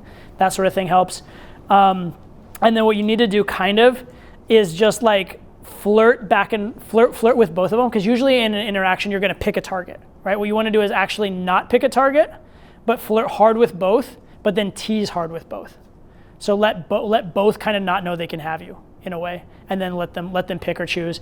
And then you can maybe even, if you want to dice it up another level, you can tell a few stories that indicate histories of threesomes, tell stories that indicate sexual adventurousness, either you or your friends, to just kind of plant the idea in their head. But in terms of overtly making it happen on a regular basis, it's going to be a bit hit or miss, but doing all those things are going to up your percentages a lot. That's my experience, at least. Yeah. So, is there a smooth way to introduce one girlfriend to the other girlfriend? Girlfriend to the girlfriend, or a girl that you're picking up for a threesome? Girlfriend with the multiple long-term relationships. That's tough. So, let me ask you a question, which is why? Why do you want to introduce them to each other? You don't want to say they're in similar areas, or you want to do something with both of them. You don't want to exclude the other. Or you're tired of. You don't want to hide it or constantly hide. Let me ask you again, why? You want to do threesome with them. Okay, that's different. That's a different thing. If you want to do a threesome, that's valid. But the reason I'm asking the why question is I want to know if you want to do it for their interest and they're good, or if you want to do it for your own ego or validation, or just because you can, right? Because one of the key things for multiple long-term relationships is don't put it in her face, right? This nebulous idea, maybe he's seeing someone, isn't a cause for too much jealousy and too much concern. He's dating Kimmy is a concern. Does that make sense? Or whatever, you know what I mean, right? You don't want that. Ask yourself why. If the goal is actually for a threesome, then I would say it's fine. Just you want to make sure that the rules with both of them are such that you haven't pre-violated either one, right? So for example, you may have maybe you have threesomes with a girl, but you also have MLTR with a girl, situation I'm very familiar with, okay? Now, my rules for MLTR versus my rules for threesome are a little different though. Does that make sense? So my rules for MLTR, I can just hook up with whoever the fuck I want. There's not really a lot of restriction to it. It's just that I can't get too emotionally attached and commit to them because I have my serious girlfriend, right? My rules for threesome are that the girl needs to be a participant in the interaction, right? And so for her, it would actually be weird if I went and picked up a girl and slept with her ahead of time as the MLTR, or in whatever capacity, and then brought her to the threesome, because let's say that you bring her and then she's not into the girl. Now you just brought her to this other girl that like, oh, you fucked that girl, you know, whatever. Not even like in a judgmental way, but it just puts it in her face in a hurtful way. Does that make sense? So if I were to do that, if I were to meet a girl and want to bring her for a threesome, what I should do under, you know, my relationship and then how it works is not have sex with the girl first. So I can tease her, make her want sex with me, that kind of stuff, but I should not sleep with her until my girlfriend's involved. And then I could bring her in for a threesome. That's just under like the rules that we have, which work really well, prevent drama, that kind of stuff. Does that make sense? So understand like putting the girl's feelings, you know, up there as a priority rather than just what can I get away with, how much can I manipulate, that sort of thing. So if there's a genuine reason to do it, by all means, but if there's no genuine reason to have them meet each other, it's just gonna cause pain and drama. Why do you care? Why do you want to do that? Does that kind of make sense? Yeah. Yep. How do you balance not shoving it in her face and social proof? Okay, if she already knows you're with other girls, you don't need a lot of social proof. It's already there. Your social proof is already the elephant in the room at that point. Right. Does that make sense? What about for other girls? What do you mean for other girls? Girl, you're gaming social proof, like pictures on your Instagram with other girls. So I'm confused. So you have a girlfriend, you're gaming another girl, what, for a threesome or with her around, or? Just a regular hitting on a girl in the club or Tinder or whatever. So the not shoving it in her face is just once you already are in that multiple long-term relationship. At first when you're meeting the girl, there's no assumption of exclusivity. Right, so you have your multiple long-term relationship and then you're gaming another girl, right? So you want social proof, let's say pictures of other girls on your Instagram, something like that. So how is that shoving in her face? It could be. It depends on the girl and how she perceives it. If she knows that those are just friends of yours, the girls on Instagram, she might be okay with it, or she might not. And you may have to you may have to make a concession one way or the other. Or what you can do is have alternate social media, which is very valid, or even the other thing. So alternate social media is valid. I've done that. And then alternate phone is valid too. Here's another part of MLTR. I have 2 phones, right? No, and my girlfriend knows I have 2 phones too. It's not like some hidden thing. She knows it. She was as much a part of the idea as me, because she's okay with the MLTR thing, right? But not okay with getting my phone ringing at 1 a.m, right? And like, who the fuck is that calling you at 1 a.m? Does that make sense? And so by having another phone that I can leave the volume off and she doesn't ever have to see it, doesn't have to hear it, doesn't have to have her life interrupted by it, that's an added value to her, right? And so there may be situations like that where not including that on your social media may be something that is healthy for your relationship, or having alternative social media, right? Have social media you have with your friends and family, and have an alternate social media that's just for the girls you pick up, which is something I've done. That make sense? Yeah. Mm-hmm. What are some tips for pleasing both girls during a threesome? Like, should you spend equal time with them? Should you engage the new girl first, or like your girlfriend? Gotcha. Yeah. So that's going to come down a lot to your rules as well, right? Because there can be like, for example, if you seem completely into the other girl and like neglect your girlfriend, she's going to be pissed afterwards, right? So you want to do that, and definitely the rule of thumb is pay more attention to your girlfriend than the other girl. As a general rule, unless you're explicitly given permission or explicitly encouraged the other way. In terms of like keeping them both occupied and stuff, see, it's funny you think that, right?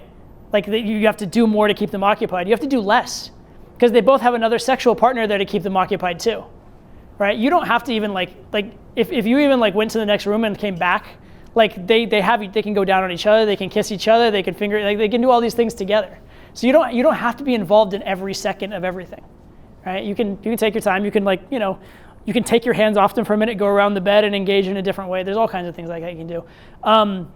Big thing is just make sure that no one's completely left out, right? And make sure that everyone seems to be having a good time the whole time.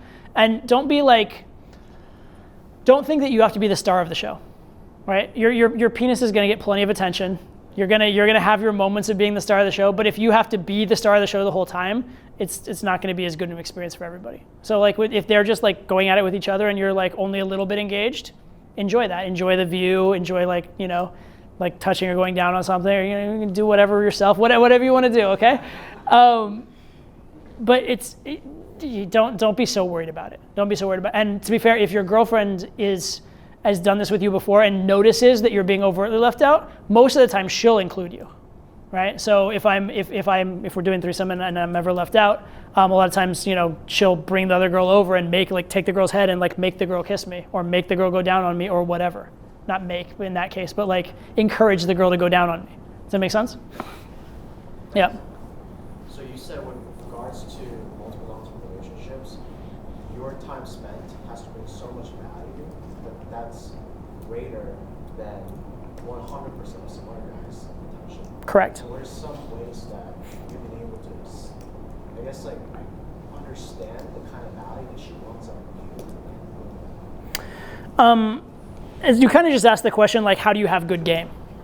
Really, essentially, right? Because that's what it is. It's having good game. So it's having the traits of a high value guy. It's understanding how to relate to the girl in a way that resonates with her and is emotionally relevant. It's not triggering her red flags and being negative in various ways. It's giving her good sex. It's finding what is relevant to her in her life and being a contributor to that, all those kind of things. So it's not one thing. It's have good game. Yeah, essentially. It's sufficient. Yeah. Essentially, you just have to be if you need this level of game to get the girl normally, you need this level of game to get her in an MLTR situation. It's as simple as that. Yeah. You got a lot of questions on this. Go ahead. Yeah. Any tips for online game? Oh yeah. So gotta get to that. So there's different ways to do the online game. One is to have the joint profiles, and that's what most people do. I haven't found it to be very effective, and other people that have been good at this usually don't do that either, in my experience. If you're gonna do the we're together, we want to meet a girl for a threesome, you're better off doing swinger type things, where it's overtly being looked for the other side. The problem with we're a couple looking for a girl is there are a lot more couples looking for girls than there are girls looking for couples. And online, every single girl that is even open to that is getting bombarded with that kind of stuff. Right? And so it's just very upfront. Also understand, most times when people are looking for threesomes online, they're specifically looking for girls who put bisexual in their profile. Remember what I said before, which is 85-90% of girls are going to be open to it on some level, right? And so what I found works and what my girlfriend's found works, so we've done it both ways. We've done it where I meet the girl first and then meet her online and then introduce, or my girlfriend meets her first and then introduces me. But it's usually best if they get attracted to one of you first, and then the other one's brought in once the attraction is already established. Does that make sense? And so yeah, if the girl's into me, then I'll bring up the idea that there's some other, I won't say my girlfriend or whatever, I'll bring in some flirty kind of way, another girl in my life or something like that, right?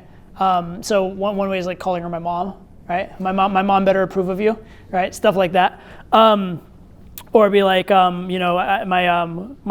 friend has to meet you and make sure that, and she has to make sure I'm staying out of trouble or something like that. Does that make sense? I would say girlfriend would be my friend has to meet you and chaperone, make sure you're just the right amount of naughty. So it's sexual, but it's not so overt, and you're just bringing that other person into the interaction, and then they can flirt, and it can be even joking, even it can even still be on your profile, so they don't even know if there's another girl or if you're just flirting and acting like a girl to do some kind of funny little shit, right?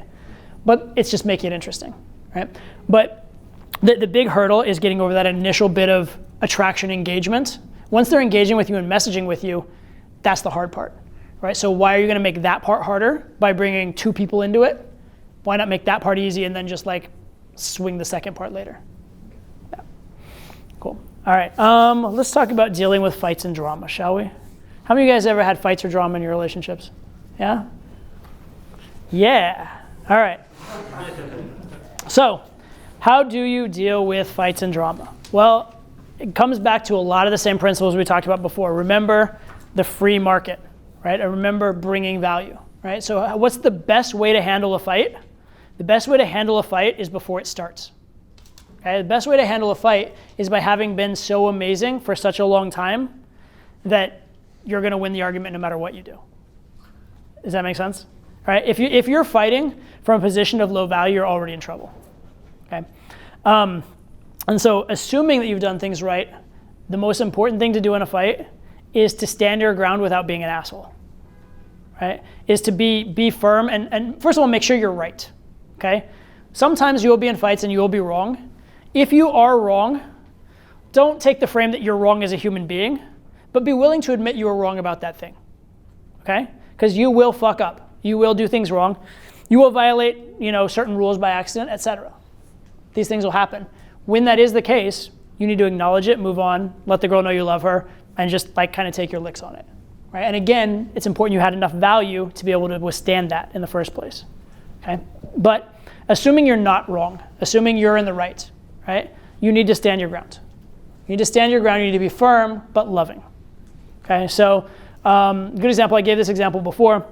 Girl catches you looking at some other girl, right?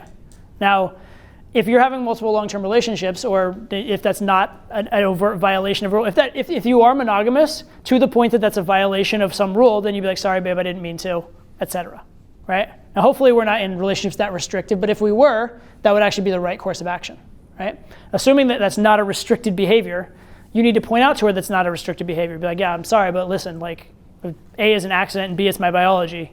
So I love you, I'm with you, but you can't turn off my manness. You're just gonna have to live with me as I am. Please, please love me as I am, right? Can we do that? She's like, yeah, whatever. Does that make sense? But be firm about it. Don't be a dick about it. Don't be like, what the fuck? You're such a conniving fucking bitch who scolds me all the time. What is this? That's not gonna get you anywhere, right? Calm, loving, positive, but firm. Okay? So that's the first one is stand your ground when you're right. And remember your value. Remember that you have that value. Don't shove it in her face. And don't be the person that's like, I will walk away, right? Don't threaten to walk away every fight. That's stupid too. But she needs to know in the back of her head that it's a possibility. Does that make sense? All right. Along those lines though, don't be callous. Don't be a total dick. Because the thing is, girls will fight with you for two reasons, right? On one hand, well, I'll fight with you for a lot of reasons, to be fair. We'll give you three possible reasons, all right? Reason number one, something's actually wrong and you need to address it. That's a possibility. Reason number two, there's some level of jealousy or insecurity on their end. And then that's kind of tied to reason number three is they want to know if you care enough to fight with them, right? They want to know that you care enough to have the fight, right? So sometimes if you've been a little distant, been a little dismissive, you haven't spent a lot of time with her, it's just natural. She wants someone said punishment and reward, right? What did I say? Your attention. Your attention, your affection is the reward. So if you haven't been around and she's feeling that lack of attention, oftentimes she'll act out in a negative way because she wants attention, right? She'd love positive attention, but since she's not getting it, she goes after negative attention, right? And if you don't give her any attention, that's only going to make the situation worse. What you need to do when that happens is understand the situation, and be firm, and give her enough to know that there's negative attention there, and there's also lack of attention there if she really pushes it, but then give her positive attention. Does that make sense? Okay, so let's say she starts a fight, I don't even know what about, but she starts a fight, and first of all, be like, hey, listen, I'm just gonna make up a fight right now. I'll make up a fight with you, okay? Listen, okay, first of all, I've done nothing wrong. And I think if we look at this, no, just let me finish, it's fine, right? That was cute. Just chill. It's all right. Listen. So we know, we have the type of relationship we have, and within our relationship, what I did wasn't wrong, right? It's not against the rules. It's not anything like that. So probably need to not give me such a hard time about it. But that said, I understand you're feeling a little hurt right now. I want you. This guy. I want you to know, look, I love you. I care about you. But when you're jealous like this, right? It's only going to lead to, excuse me, it's only going to lead to more animosity, and it's only going to lead to, the issues that we have, right? When I love you the most is when you're secure and you know how amazing you are, and that's when we have the best times together, right? And so I know you're a little worried, I haven't been around a lot, maybe a little bit jealous, a little insecure. Understand that I love everything about you except for this insecurity, right? This insecurity is the only problem right now. Right? So I want you to know that I love you. I want you to know that we're amazing together. And I want to see I don't know, it's so sexy when you're confident. Can you do that for me? All right. Stuff like that. That was a little cheesy. But generally that's the idea, is that you recognize the issue, you're very positive about it, but you also don't allow for a lot of bullshit, right? And then if they really push it, if they're like really, you're like, no, listen, no. Like, I'll apologize for the fact you feel bad, but I'm not in the wrong here. And I want to make that very clear, right? Like this is an unacceptable reaction on your part, right? I love you, I understand, I'm going to work with you on it, right? But honestly, like based on what you're doing, I should walk out the door and just not deal with this because you're in the wrong here. But I love you, and we as a relationship are in the right. So let's talk this through and figure it out. Does that make sense? So firm, but loving, right? And don't allow it to go away from the facts, right? If you are factually in the right, don't become in the wrong because of the emotions of the situation, right? Be firm enough that you stand up for what's right and stand up for yourself. But also, don't be a dickhead with the emotions of the situation, right? So that's the balance. All right, let's talk about jealousy, okay? Jealousy in relationships. How many of you guys are ever jealous in relationships? How many of you guys wonder, your girl's out, is she fucking some other guy? Or she's not spending enough time with me, or things like that. Does that ever come up? Yeah? How much does that help your relationships? No? Has anybody here had a situation where getting jealous helped their relationship? It kind of showed me that I care more than I thought I did. That's good. It's actually not like a trick question like that. There are actually a few specific situations where it can be a good thing, but for the most part, jealousy is not going to help your relationship. Okay, and here's why. Jealousy is a self-fulfilling prophecy. If you are jealous of some other guy or jealous of your girl spending time, etc., it's probably going to make you act needy. It's probably going to make you act in ways that are not emotionally resonant with her. It's probably going to make you create bad emotions in the relationship, and it's just going to serve to push her away to that exact thing that you feared, right? One of the cardinal rules or cardinal mistakes that guys make in relationships, they get a little jealous, and in order to stop from being hurt, they start pushing the girl away or acting jealous, and they create the exact scenario they were afraid of based on their jealousy in the first place, okay? So I don't know how many times I've said this in this speech, but I'm going to say it again. When jealousy comes up, remember the free market. Remember the fact that it's an exchange of value. And if you get jealous and act jealous, the only thing you're doing is you're lowering your free market value. That is all you are doing, right? You're not going to, you might in the short term stop her based on some rules, and actually we'll get to that because there is some situation where that can be right. But you might stop her from one specific behavior, one specific day, one specific time because of your jealousy and because of imposing consequences based on jealousy. But if it's an ongoing thing, it's almost guaranteed it's just going to erode your value and lead to the exact thing you're jealous of happening. Okay? So understand that going in. Understand that instead of reacting with jealousy, react with value and love. Right? Again, it's not demanded, it's commanded. Right? So instead of demanding that she not do something, or instead of demanding some behavior from her, command it by being more amazing for her. Command it by finding out what she likes and making yourself irreplaceable to her in one more way. Okay? That's the better way to handle jealousy in general. Okay? However, also don't be stupid. Right? Because sometimes the shit you're jealous of is legitimate. Okay? There's this phrase they say, just because you're paranoid doesn't mean they're not out to get you, right? Just because you are a little jealous doesn't mean, and like your jealousy is not right, doesn't mean there's not something going on to be jealous of, okay? So protect yourself, especially the more serious you get into a relationship. If you are in a serious monogamous relationship, or you're in a relationship where you're gonna have kids with some girl or whatever, you don't want to just be blind to the fact she might be cheating on you. You don't want to be stupid. You want to be aware of the facts and understand them as they are. However, understand that jealousy won't solve the problem. Solving the problem will solve the problem. Okay, so what is the problem? The problem is not laying the proper ground rules, or the problem is not having the right understanding of each other, or maybe you're not providing something for her, or maybe you guys just fundamentally are incompatible on some level, or maybe there's some guy who legitimately, not to say he's better than you, but better for her than you, right? It may be the case. But regardless of any of those things, being jealous about it is not going to help the situation. Your jealousy is an indicator. It's a message, right? In your case, it's a message you like her more, or it can be a message that something's wrong, right? So take the message, understand, oh, my spidey sense is saying something's wrong. Maybe I should consider that something's wrong. However, the action you take needs to be a non-jealous action, right? So come up with, if this thing is wrong, what is the positive, proactive, non-jealous action I can take to solve it, rather than what's the jealous action I can take to react to it, okay? So jealousy is a great indicator. It's a wrong motivator, in a way. That works, yeah, wrong motivator. I was gonna say it's a wrong, wrong coach of action, right? It's not gonna tell you the right action, but it might tell you it's the right time to act. Make sense? Right, so use it in the right way. And don't be situationally stupid, right?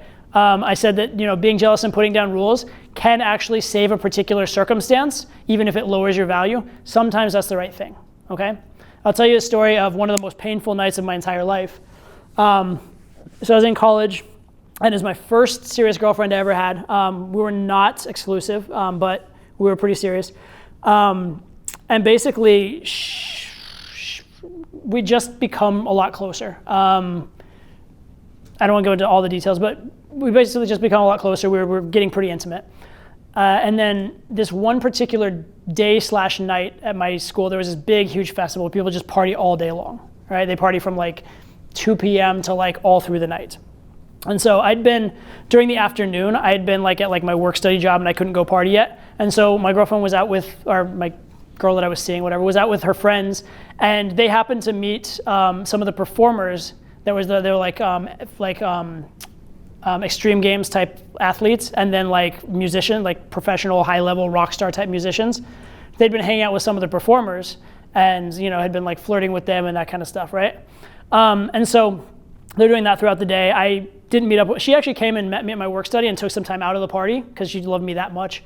But then went back and this is what they'd been doing. They'd been flirting with them with her friends.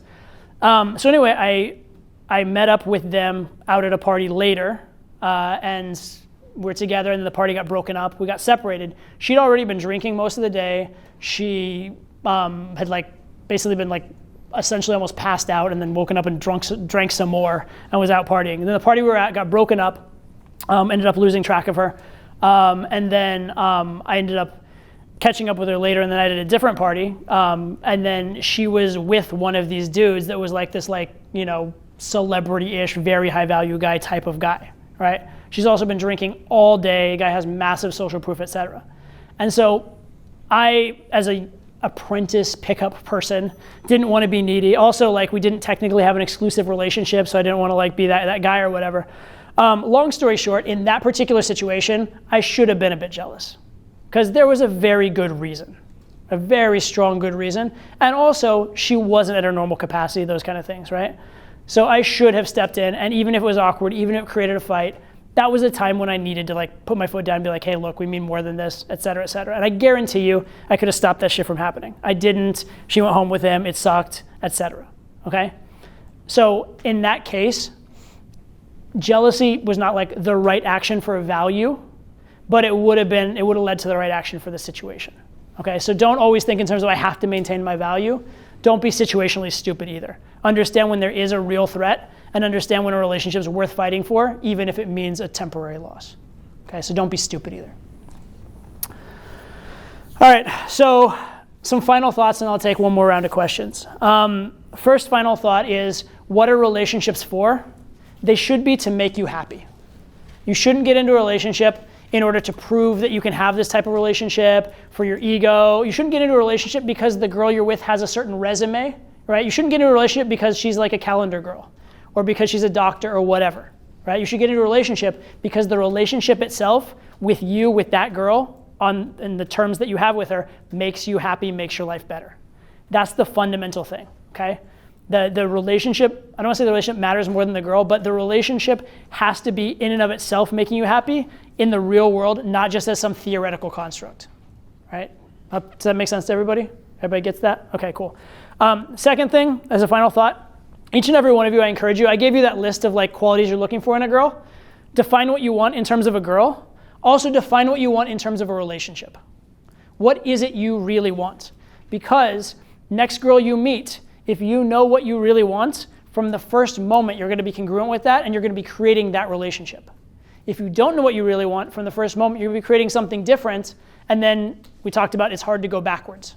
Right? Once you've created a wrong precedent, once you've gotten into the relationship you don't want, it's very, very hard to get it back to be the one that you do. It can be done, but it's fucking hard. So define what you want and go in with that. And what you want will evolve. It will evolve, it will grow, it will change. But having a definition, having an idea will always help you. Okay?